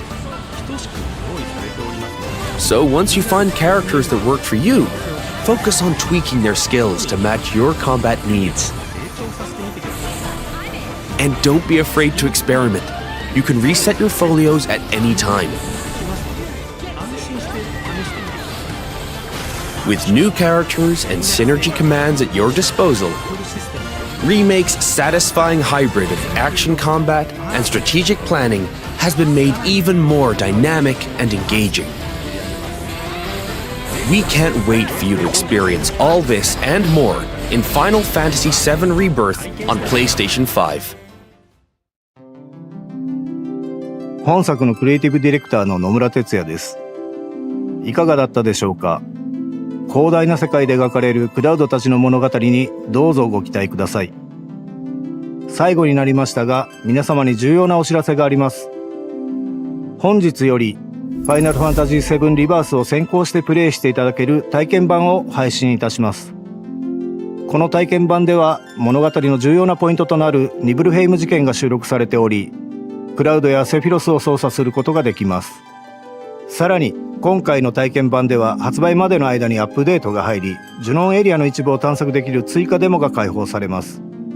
本作の特徴である自由度の高いエリア探索を体験してください。詳細な情報は公式サイトや SNS をご確認ください。ぜひこの豪華な体験版をお楽しみいただきつつ、本作の発売をお待ちください。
Beyond and hello and welcome to a very special post Final Fantasy State of Play episode of Beyond. If you're joining us live, we just got to see a whole bunch of Final Fantasy VII Rebirth. If you're not joining us live, that's what we just got to see. I'm your host, Max Scoville, and I'm joined by three of the biggest Final Fantasy fans in the LA office. Joining me from the studio, we've got Nick Lamone, Nick Maillet, and Tom Jorgensen. What's up, guys? How's it going? Beyond. Beyond. That's what we're supposed to say. Okay, just so right out the gate, I want to get a feeling on this. I want to know, I want to go around. What's your biggest takeaway from this presentation that we got? Because there's really, I went in with sort of high expectations, and I'm feeling a little overwhelmed at how much is going to be in this game. Nick, let's start with you, Nick Lamone. Yeah, I think you took the words right out of my mouth. Like, Aerith literally just put Barrett's sunglasses on and started destroying people with it. This showcase did something that I wasn't really expecting, and because, you know, after Remake leading into Rebirth, I was wondering, what else can they do to add to the game? Like, obviously it's a little more open world now, but mechanically, what am I going to be doing? And they just showed a ton of new mechanics, whether it be all the thousands of mini games seemingly, relationship stuff, and so much more. Like, the synergy attacks alone I could go off on for hours on end, but what do you guys think? Yeah, once I saw that world map, I went, oh my god, this is gonna be huge. And they just, every minute, they just kept showing something new that I went, what? This game is going to be just incredible. And I love the last one, but this looks like it's just going to blow it out of the water. So much of the focal point of this remake project for Final Fantasy VII has been centered on how are we recontextualizing this famous story that we're all so familiar with. And Rebirth so far, especially in this showcase, has shown us, like, the story is not the only thing you're coming to this game for. You want to spend time in this world, and yeah, so much of what they showed off today really reinforces that. It's pretty fascinating too to see them recontextualize a lot of the PS1 like content into, you know, a high fidelity PS5 environment. Like, we saw a scene from what I'm assuming is Cosmo Canyon with Red 13's like hometown, and in the previous game you fought a very big giant boss that had a very like scary giant floating head named Gin Natak, and it looked like there it was like just adapted into a normal human form. So it's really fascinating to see those PS1 blocky graphics just brought to life with this, you know, the power of the PS5. It's nuts. And literally in a few cases, some of those mini games. Yep. I've always joked that, like, Final Fantasy VII is one of the best snowboarding games ever made, with way too many menus getting to the part where you can snowboard. But, like, I didn't see that one here, but we did get certainly a huge wealth of other mini games. Dolphin riding, importantly. Dolphin riding, yeah, like the most impossible mini game from the original game, the marching band one, where it's basically impossible to pull off successfully. I'm hoping they nerf some of the activities in this and make them a little bit more fun. But I mean, obviously, that doesn't seem to be the issue here. The thing that clicked for me about a good chunk of the way into the first into Remake was how much it kind of reminds me of Yakuza, in that, ultimately, like there's the core story, and there's there's the side quests and stuff, and then there's just like activities that are just there for fun, and it feels like they're really hitting hard on this time around. And obviously, Gold Saucer is like, it's a big old arcade, like that's the point. That's where the fun happens. But that's not necessarily the thing that people kind of call back to with this. Kind of out the gate, which of these activities do you see yourself spending the most time in, Nick Lamone? Just based on my PTSD alone with the Gold Saucer theme song, I have a feeling I'm going to be spending a lot of time there trying to min-max and get the high score and everything so I can get whatever most expensive GP item it is, because that area has its own currency in the original game. So I'm hoping stuff like that's back. But like the 3D fighting game, I caught a glimpse of that one, which was basically rock, paper, scissors in the original game. It looks a little more complicated now, so stoked to do all of the stuff in the Gold Saucer. Yeah, and the about that 3D rock paper scissors game, I think it was impossible in the original. Like, you just could not beat it unless you cheated. So it'd be cool to actually beat it. To see what happens when you when you finish it. Weeks I spent as a kid just getting mad at my PS1, just like, I can't do this. So also the dolphin minigame. In the original one, you just had to jump, from what I remember, and it looks like it's a full thing now. So excited for that. Yeah, I think the dolphin riding is one of the things that made me the most excited when I watched this. Only for how it really calls to mind the fact that they are still so focused on having fun and retaining that sort of silly aspect of the original and celebrating that in this sort of modern lens. Yeah, that's actually a really smart point, because the original PlayStation was kind of built and centered around the idea of doing novel, out there concepts with a lot of the initial launch lineup, whether that be VIB Ribbon, Jumping Flash, or Final Fantasy VII. And so seeing them kind of preserve that mindset, that fun, zany, out there mindset, feels like it really is just like a snapshot in history of what PlayStation represented at that time, and now we're seeing it brought to life with in 4K. Yeah, it really lends this air of celebration to the entire thing. Whereas as much as Final Fantasy VII is crucial to the Final Fantasy series, it is also so crucial just to the story of Sony in general. 100%. In their gaming space, yeah.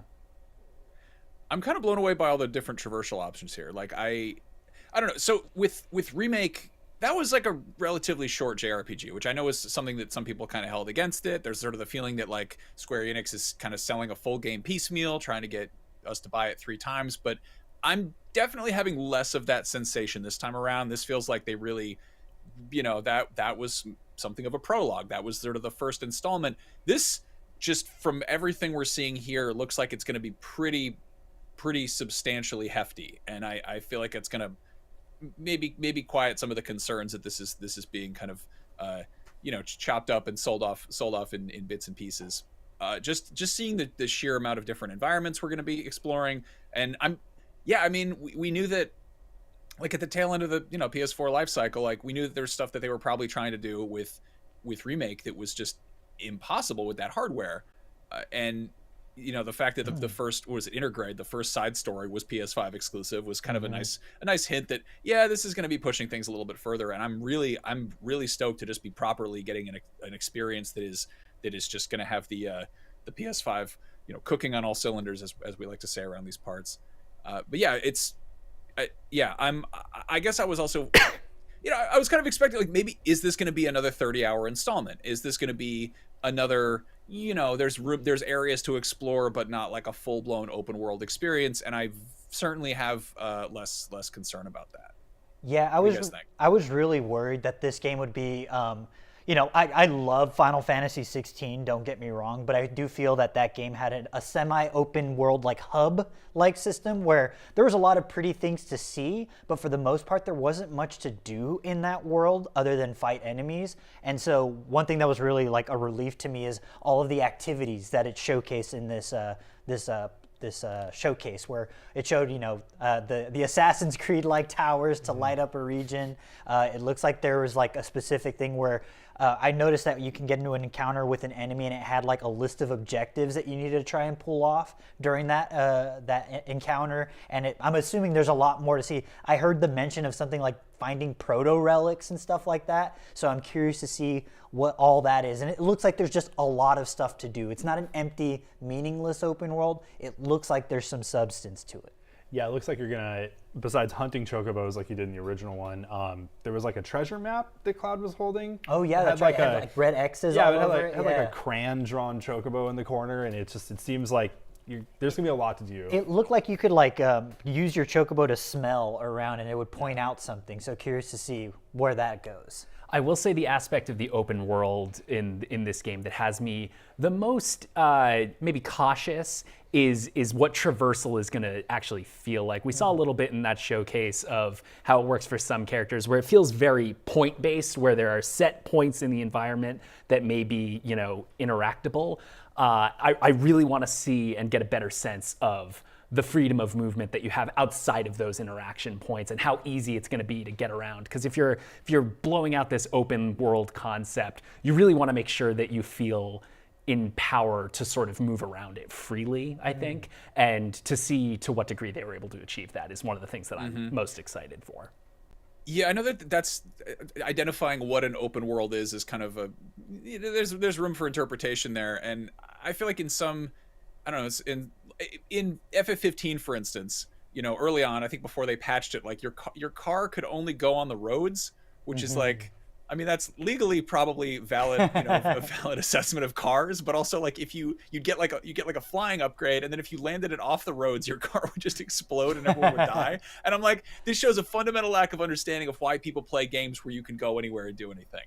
And like, I don't know, there's other games like Metal Gear Solid: The Phantom Pain is like a bunch of different areas that feel loosely connected by desert. And like sometimes we see that with games where it's like it doesn't feel like a cohesive world stitched together. It's like a bunch of stuff that you can walk between, or that you can drive between. But in this case, even if the traversal and the basic navigation is, leaving something to be desired, at the very least, like we've got a lot of variety in how we can get around. Like there's chocobos that can walk up walls. There's apparently every party member has like a different way of interacting with, grappling points or whatever. And then you've got like a buggy, and you've got like the tiny Bronco and a Segway for some reason.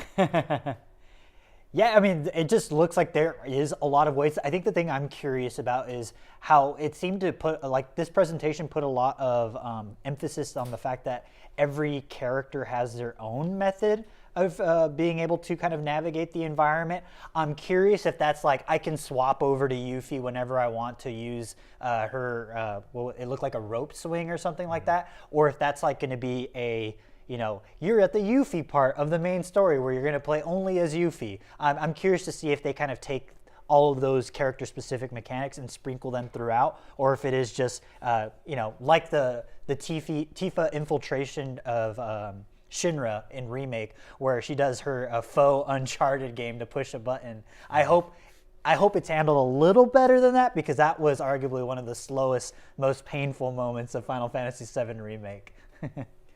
One area that definitely felt like it is seeing the most, expansive sort of, rejiggering is the synergy system in the combat. Oh my gosh! I'm so excited for that. That looks like it is going to be so fun, because you want these characters to feel like they have individual utility. And one of the things I enjoyed most about Final Fantasy VII Remake is that every character sort of feels powerful. And like, if you like that character's playstyle, you can spend time with that character. And the way that Rebirth seems to be really, really reinforcing the idea that you should be playing around with different characters and finding your fit is something I'm very excited for. I don't know about you guys. Yeah, it definitely is going to add to replayability, where it's like I can just go back these 3 party members. Yeah, and then there's also the dialogue choices, which were kind of in the original, but it wasn't highlighted because that wasn't really a thing. It was like a hidden stat in the original. Yeah. So can I just play as like a chaotic, really mean Cloud the whole time? Or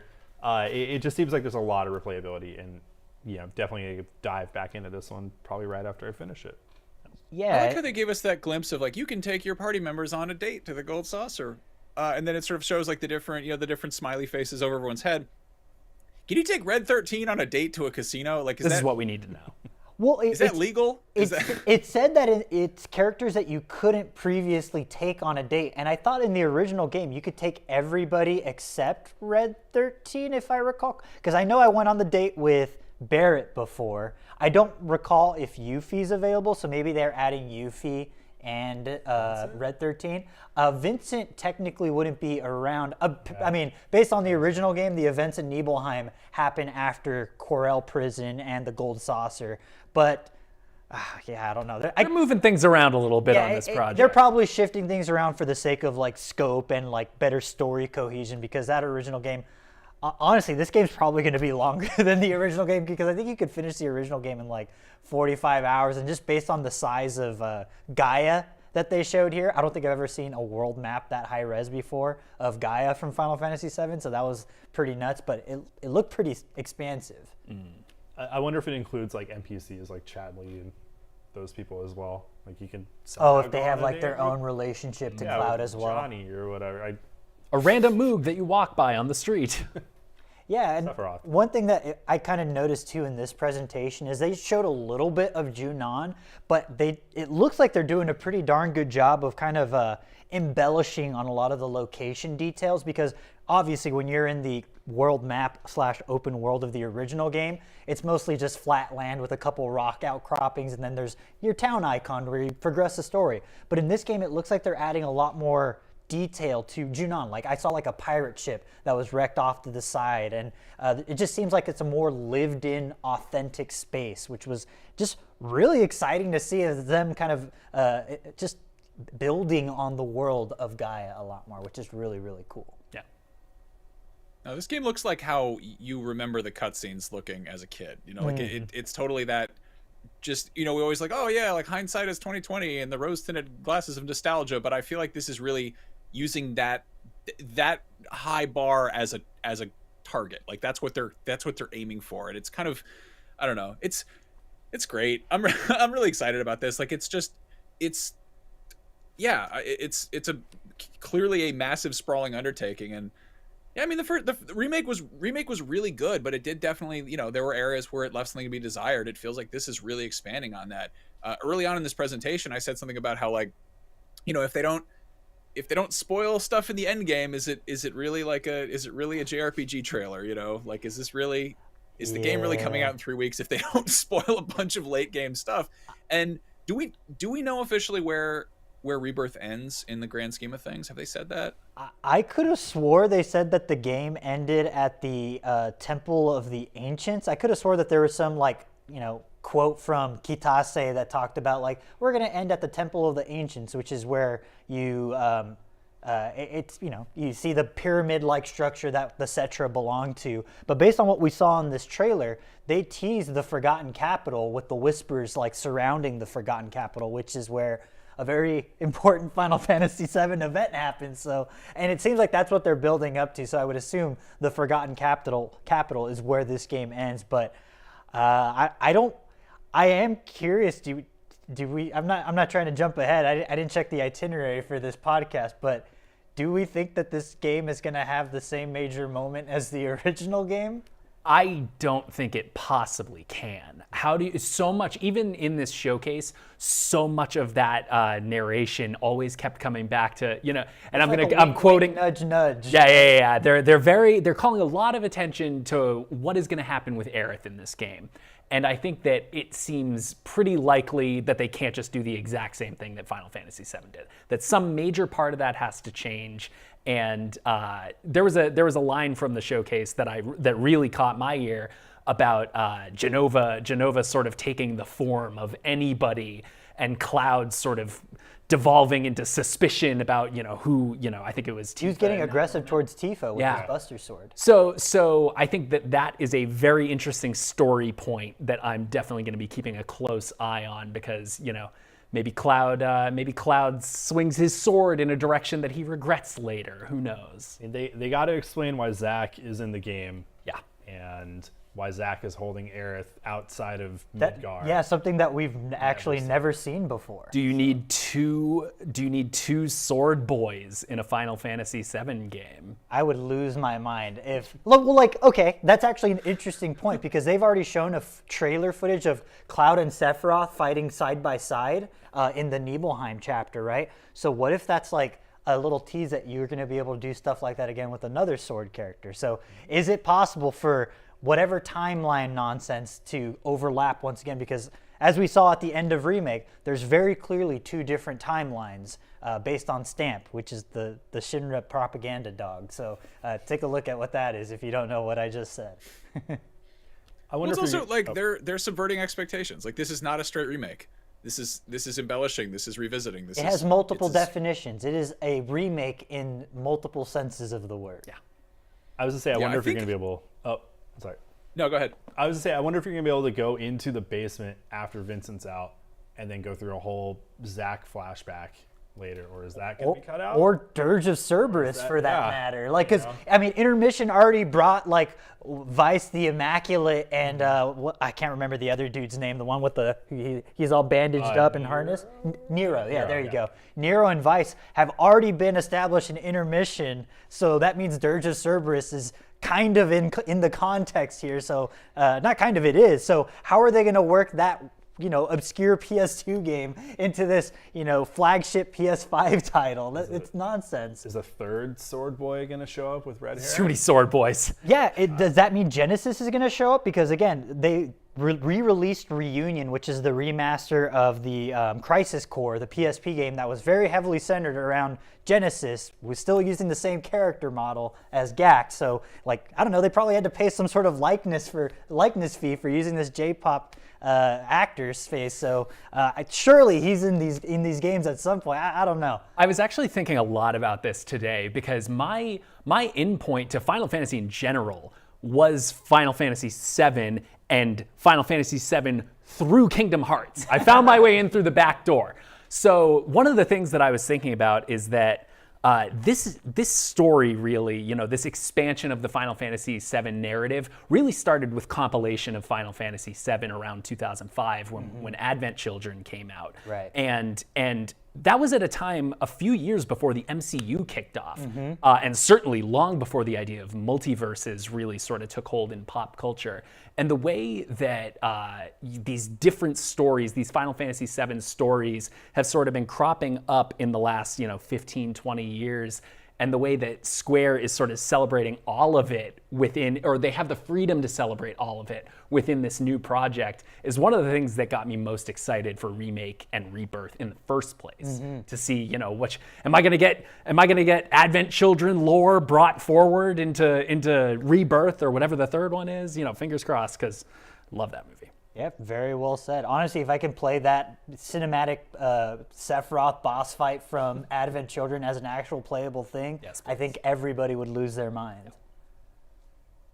That sounds good. I mean, it's kind of wild how, like, for the longest time, like, Final Fantasy was like each one was its own little capsule universe. Like, there is no one definitive Final Fantasy. It's like they're not connected. There's weird overlapping stuff. But I feel like at this point, Final Fantasy VII itself has become so big that it's almost like a Final Fantasy within a Final Fantasy, where it goes in different directions. It's got like a various interpretations, sort of meta timelines. Like the fact that, like, you've got low poly models of the characters in this, or of the original in this, is like such a weird wink and a nod, and it's I don't know, it's cute, and I wouldn't be surprised if we got them drawing bits and pieces here and there.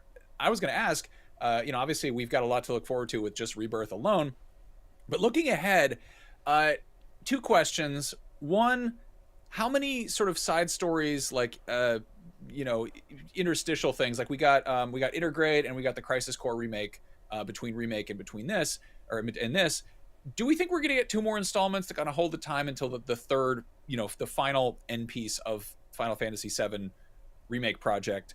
And also, what do we think they're going to call the third remake installment? I feel like it's got to be an R. It's got to be an R name, right? But they already used Reunion on Crisis Core. So, like, what's the word? I'm going with Revival.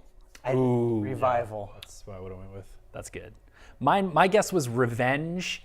You know, going back to the idea of, you know, maybe that moment from the end of this one's going to change. Maybe there's revenge combined with vengeance. Huh. Revengeance. No one would ever name a game such a cool word. Figured it out. It's too cool. Get that hashtag going. Maybe restore. Restore? Like that. Ooh, that's pretty good too. Got to restore the timeline. I dig it. I like that. I feel like revenge is too aggro, you know? Yeah. It's gonna be the big grand finale. Like, yeah. There's no room for aggro in a game with a 6-foot sword slung on the main character's back at all times. All the aggro's in the sword. You don't need any more. You know, I don't know. I feel like there's a whimsy you need to have, and like revenge is like it's too try hard. You know? Yeah. I don't know. Is it redux or redo? The REDUX. That feels a little too safe. But that feels like a thing that I would see as a subtitle for a game like this. That's what they'll call the PlayStation 7 version. That's all of it. Yeah, the Final Fantasy redo. What about Final Fantasy VII Red Dead Redemption 2? Oh, perfect. They'll get all the perfect open world. Final Fantasy VII Reloaded. No, wait. They're going to make Dirge of Cerberus as a game, and it's going to be called Final Fantasy VII Dirge of Cerberus: Reloaded. This 100%. This is actually when coming back to what we originally were talking about what are they going to do between Rebirth and the third game. Yeah, it feels like a Dirge of Cerberus remake. Like maybe not a remake. I wonder if it would be a DLC episode, but I think it would be. I don't think that there's any reason to do a Dirge of Cerberus remake. I love Dirge of Cerberus, don't get me wrong, I replayed it recently. But I think what they could do is adapt Dirge of Cerberus, because we already got a glimpse of content from Dirge of Cerberus in intermission, so I wonder if they'll take story beats from Dirge of Cerberus that are important to Vincent's backstory and give them the Final Fantasy VII Remake treatment, where they are playing in the same combat system as the main game. What's the anime with Zack? That was before? Is it before Crisis? No, I believe. Or is that the mobile game? I forget. One of them where you're the Turks. There's a lot. Before Crisis is the flip phone Turks game. Yeah. I forget what the anime is, but it's like a 30-minute OVA that's gorgeous. But it's the story that we've already... Last Order. Last Order, there you go. Yeah, Last Order. That's the one that we kind of already have the story of via Crisis Core. Yeah, I guess.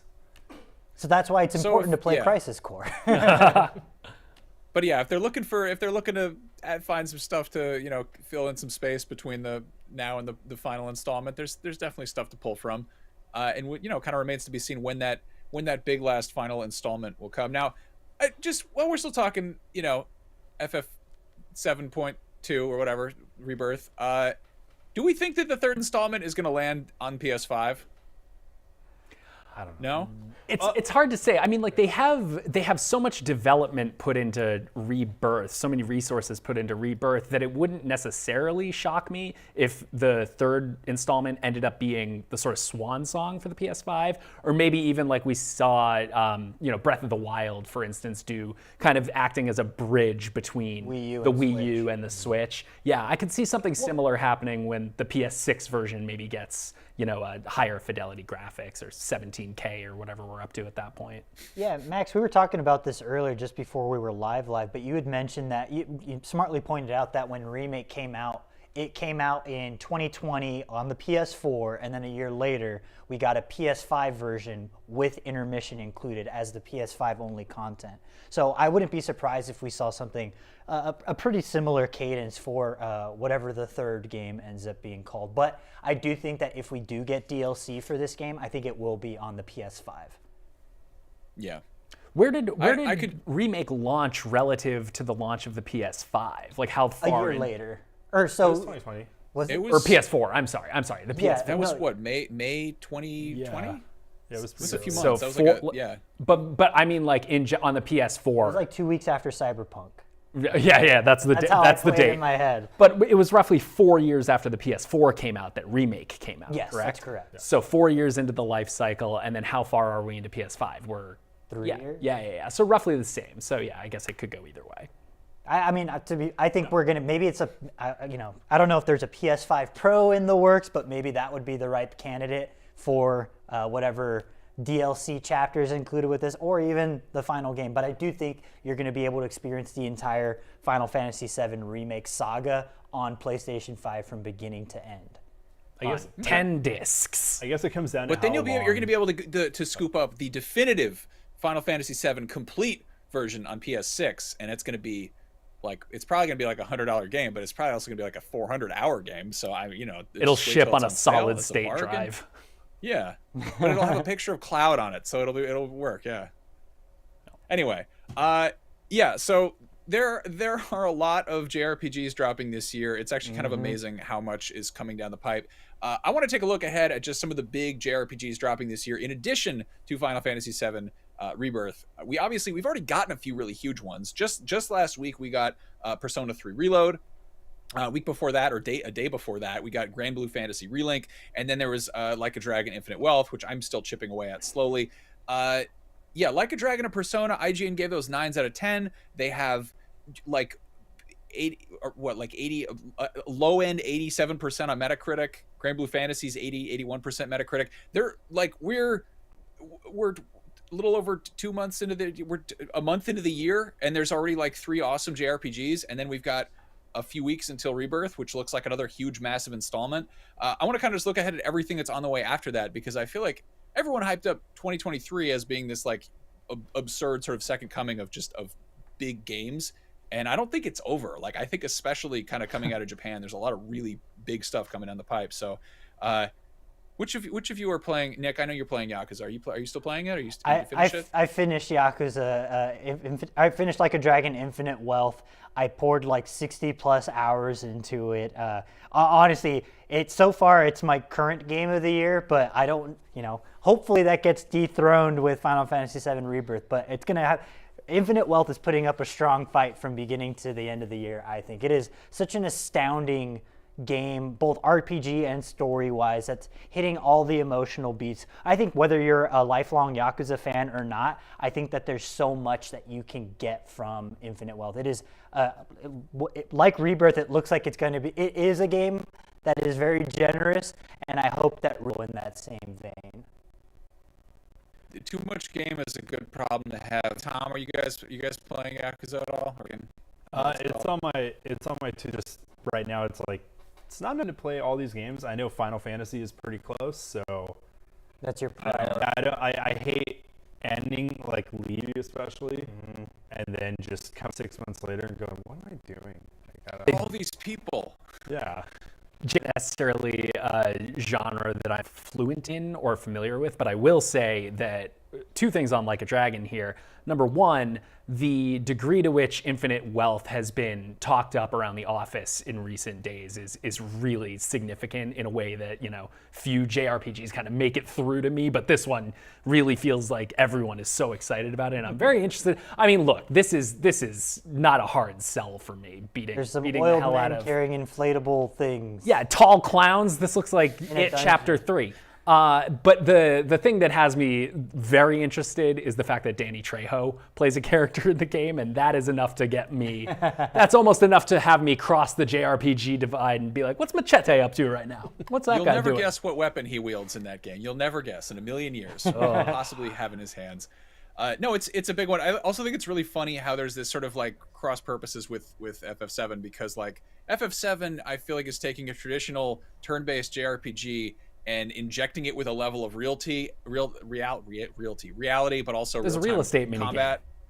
There's probably real estate. I don't know. There's a lot of stuff in there. It's got like a lot of they're doing a lot to take this incredibly like, grandiose out there thing and kind of like make it relatable and down to earth. Meanwhile, Yakuza, which is historically a real-time beat-em-up series, has suddenly been injected with a bunch of JRPG over-the-topness to it. Like, I mean, Yakuza's always been over the top, but like you said, there's now like 9-foot-tall clowns that you fight in dungeons. Like, it gets, they're kind of like, they're kind of, swapping live streams or something or other. Out of context, Max, what is your favorite weird thing that you have seen in Like a Dragon Infinite Wealth so far?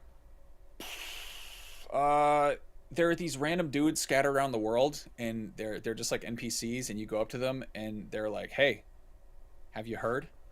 And you go, yes, I've heard. And if you say yes, they're like, okay, good. And if you say no, I haven't, and they're like, hamburgers are delicious. And that's it. That's all they say. They don't say anything else. And you're just like, what is the point of this? This is a microcosm for talking to people who are into JRPGs. Like, do you like hamburgers? Like, I guess. Yeah, and I mean, I feel like this may be a little bit of a statement on American dietary customs and whatnot, but like, you know, whatever, I'll take it.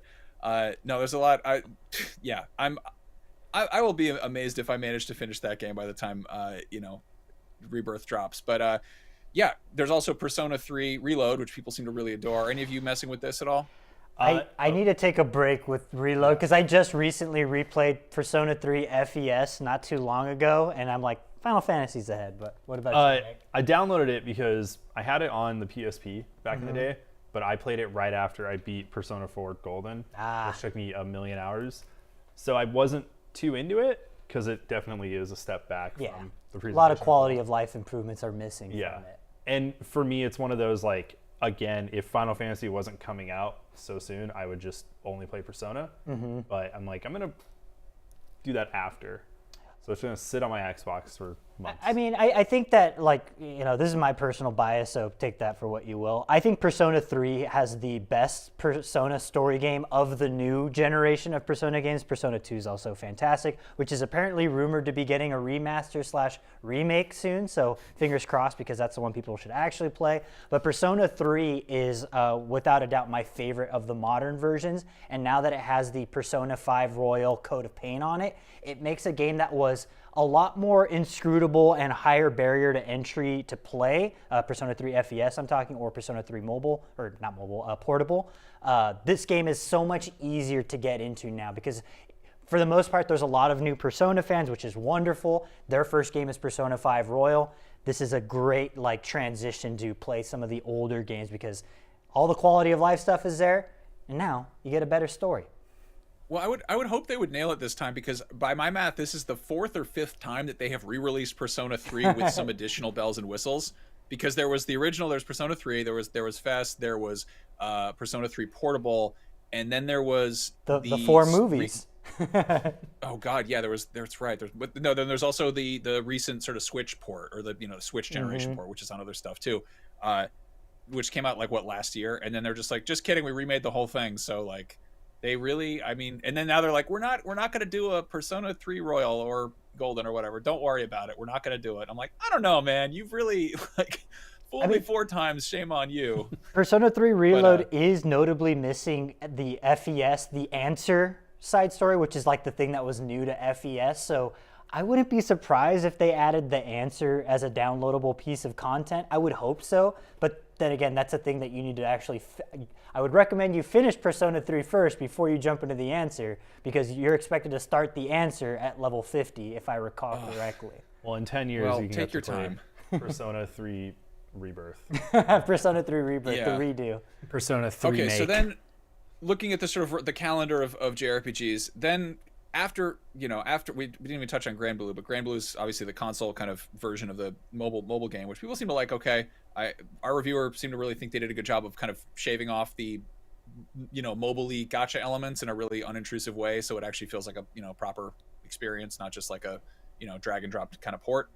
So that's good. So you've got those. There's FF7 Rebirth. Obviously, we've talked about that extensively. Jump ahead about a month, there is sort of this triple threat coming on March 22nd. There's Dragon's Dogma 2, there's Rise of the Ronin, and then there's the Legend of Legacy Remastered. The first two we've talked about a bit on the show, but there's also Legend of Legacy is a 3DS game from a while back that I dug into it a little bit. I'm not super well versed on it, but I think the hook is that it doesn't have like a standard experience system. You've got 7 party members, and their stats increase based on what they're doing, I think, but also semi-randomly. Was it a PlayStation? No, it was a 3DS game, you said, right? Yeah. Because is it Legend of Legaia is what I think it might have been released as originally. I don't know. Maybe I'm just getting 2 games confused. But hey, if it's a remake of something, I haven't checked it out. I might as well check it out. Yeah, I mean, if you run out of JRPGs already, but yeah, so that's one I hadn't heard of prior to kind of pulling this list together. But then there's also obviously the 2 big ones are Dragon's Dogma 2, which is the first full sequel to the Capcom's big open world action RPG where you can climb on top of golems and stuff and poke them in the eyeball, and you have your weird AI controlled pawns. And then there's Rise of the Ronin, which is Team Ninja's, open world samurai Souls-like type thing, in the vein of probably Neo and Wolong Fallen Dynasty. I feel like that's both like totally new thing, but also kind of a known quantity, which is a good thing again. Which of these 3 games dropping on the exact same day do each of you think you'll go towards? I mean, hey, look, I don't know what we did to deserve a Dragon's Dogma 2, but I'm going to be there day one, 100%. I love the original Dragon's Dogma, and this just looks better in every single conceivable way, while also looking like the same, which is a feat that I don't really know how they pulled off, but consider me intrigued and excited. Yeah, it's Dragon's Dogma for me as well. I've been watching all the IGN first stuff for it. I'm like, this looks awesome. So yeah, you guys are cool. You can hang out more. Tom, what about you? Oh well, I'm gonna have to hit the bricks because I'm gonna say Rise of the Ronin. I've been really kind of diving into Souls games in the last few years, and I enjoyed Neo, so I'm psyched to see what this one. It looks like an Elden Ring Neo to some extent. Obviously, in like a more quote unquote realistic feudal Japan. But I saw in that previous PlayStation State of Play where I saw him using like the kite to fly around, and then he just seamlessly transitioned to a horse, and I was like, yeah, this looks great. This looks awesome. It's not feudal Japan, apparently. It's a little more modern. I forgot about that. 1858. There you go. But yeah, it still looks awesome.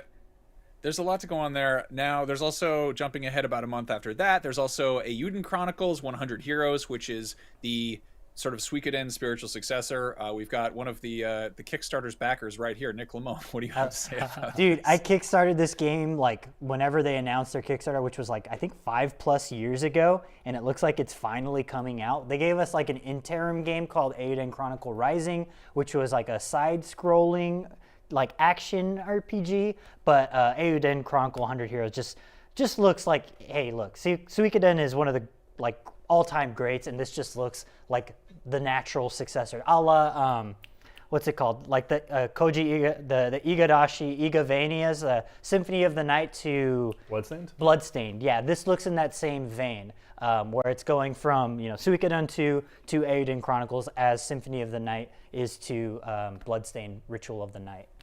I love the art. It's actually the third highest grossing starting what at Kickstarter, aside from Bloodstained and Shenmue 3. So it's a lot of people supported this one, so it's kind of cool that it's finally dropping. They had to kill the Vita version. I remember that being a Kickstarter backer I got one day. That's why I pulled out my Kickstarter money. I said, "Man, thank you." They're like, well, I'm so sorry, we can't make a Vita version of this game. I was like, I guess that makes sense. Sorry, Nick Maya, go ahead. I was just saying, I love the art style on this. I love this like retro, but also very modern look that we're seeing on a bunch of games. Like Live Alive had it as well. Mm-hmm. Yeah, that's actually probably going to make me interested in playing it because I just like that look. Yeah, it's pretty unique, and like it's not quite that HD 2.5 HD a la Octopath Traveler, but it's still in that same vein, and it looks like refreshingly different from that, which I'm a big fan of. Because don't get me wrong, I love the 2.5 HD look, but I like the idea of people like, I like that. Let me do something a little bit different. Leaning slightly less into the sort of pixely look, while maybe retaining that perspective and kind of feel. It's really pretty. Now, one game that's kind of harkening back to a beloved pixel entry is Visions of Mana, which is the first mainline game in the Mana series in 15 years. My first exposure to that was Secret of Mana, which is what I think Seiken Densetsu 3? Seiken Densetsu 2. Is that 2? And then 3 never came out, States? Is that the deal? Yeah, 3 was the one that eventually got a 3D version called Trials of Mana. There we go. Okay. See, my favorite is Secret of Evermore, which is Secret of Evermore is my favorite too. Secret of Evermore, that was when there was like Squaresoft USA, and they were like, hey, can we borrow your engine and then make something that's, I feel like, more akin to a LucasArts game, but has, that'll be cool to see. That's, I don't know, like I have a fondness for that big stupid tree and those little cabots, and like they showed off some gameplay, and you can just ride around the overworld on this animal that just looks like a giant version of my dog, which is just like the greatest fantasy for me. Just riding around a giant Pomeranian and fighting monsters and stuff. So I'm excited for that. That one doesn't have a release date yet, but that is coming out at some point this year. They showed it off the Xbox presentation thingamajig. There was another big entry, which is, again, this is such a hard thing to sort of gauge. Does this count as a new JRPG or is this DLC? But Final Fantasy XIV is getting another massive, huge installment with Dawn Trial? Dawn? Did I spell it right? Did I write Dawn Trail? Dawn Trail. Dawn Treader is a C.S. Lewis entry. Yes. In a Dawn Trail, head of the Trail crime family. Dawn Trail, correct? Yeah, so that's dropping. People, the people who play FF14 will play that. Do you play? Are you an FF14 guy? Guy, I'm the final. I gotta play all things Final Fantasy. But I would say I was always a little bit apprehensive about getting into 14 because it is an MMO, and I am not an MMO guy.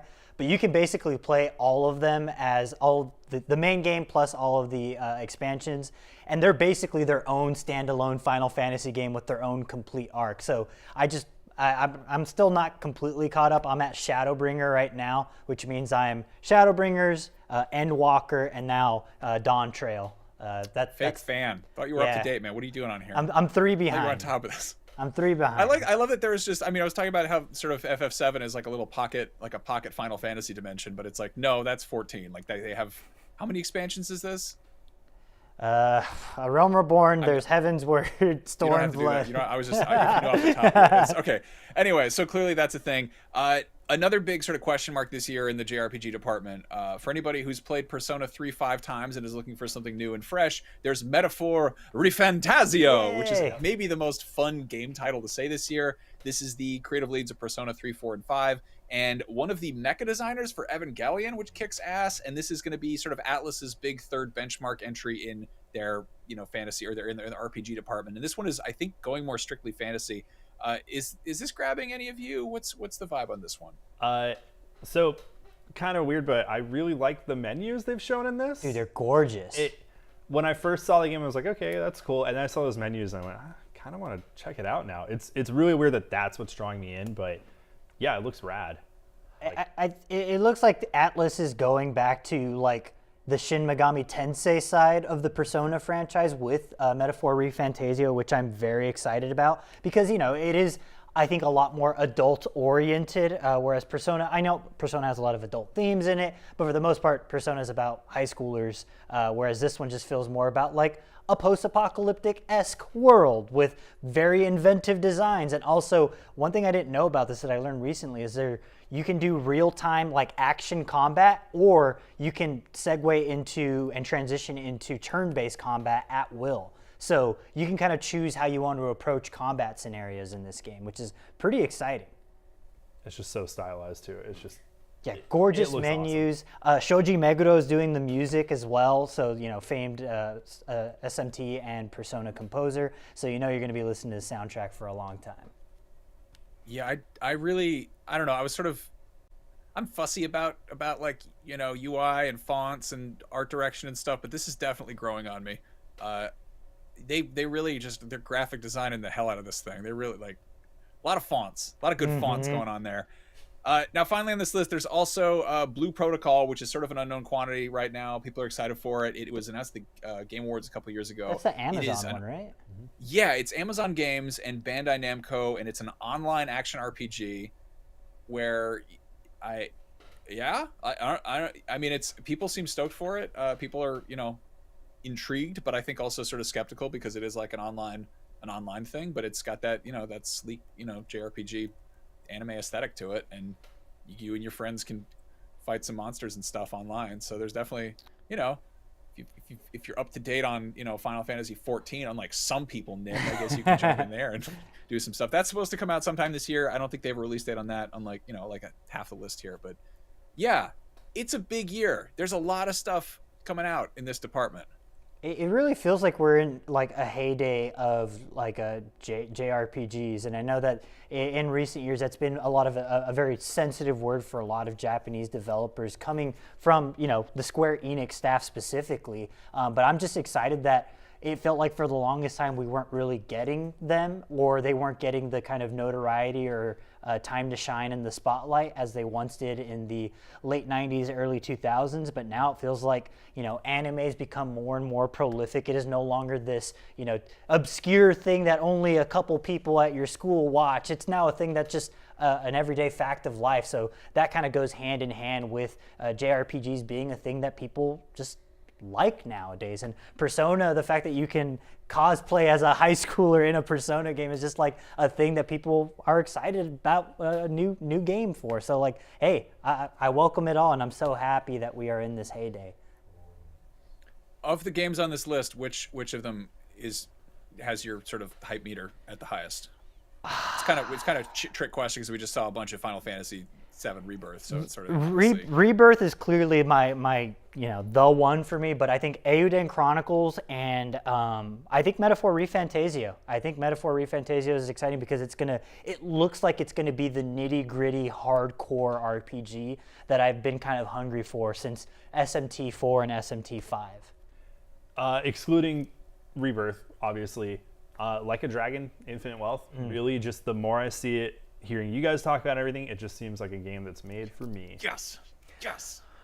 And I'm not even going to caveat it. I'm just going to say Final Fantasy VII Rebirth. I'm just going to say that. I'm stoked to try out Rise of the Ronin, but like Rebirth is part 2 of a 3-part story that I've been waiting almost 20 years to experience again from the beginning, and I think the way they've done it so far is so cool and really connotes this love for this specific area of the franchise. I also love it, and we didn't really touch on this, but I also love that we're getting a demo and a half. I don't remember the last time I ever heard about a demo and a half. Where they updated the demo like halfway through, because that's what made the original remake so, like, the wait for remake so insufferable, is they released that demo that was just the opening bombing mission, and then it was like, all right, you got a taste, it comes out. Have fun, kids. And this one, they are doing that, it looks like they are doing the Nibelheim bit with Cloud and Sephiroth, and then they're gonna update the demo later on to also feature the open world from Junon.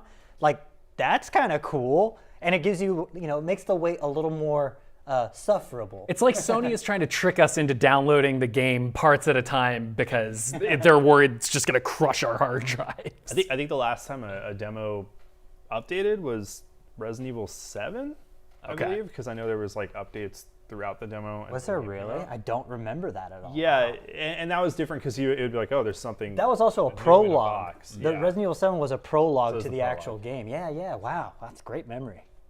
Well, we should probably wrap this up so we can go play that demo and actually, you know, I don't even, I'm sure a lot of people are way ahead of us in downloading that. You might have to clear off some hard drive space based on how that game looks in action. Gentlemen, thank you so much for coming up by and hanging out and talking about Final Fantasy. This has been a pleasure and a delight. I wish I was there in the room with you, but this has been fun. This has been a good time.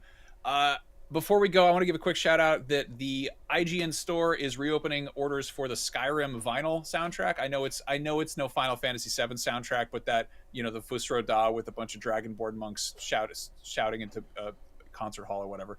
Pretty dope. So check that out. That's over on store.ign.com, I believe.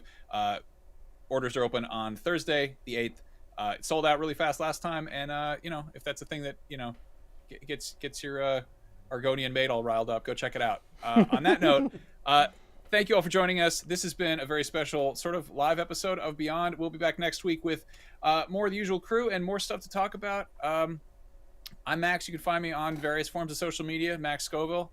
Nix, where can people find you? Nick Lamone, let's start with you. I'm at Advent Nick everywhere. At Nick Got a Meteor Final Rain. Fantasy username. Nick Meteor Rain. He's also got a Final Fantasy username. I love it. You guys belong here. And then Tom, what about you? How Final Fantasy is your username? It's at Tom Cloud Strife _Jordan. Oh man, good materia, everybody. This really just really. Anyway, it was Fyra. This is. I love it. Oh, terrible. All right. Thank you guys. This has been a treat. I will see you later. Have a good night, everybody, and beyond. Beyond.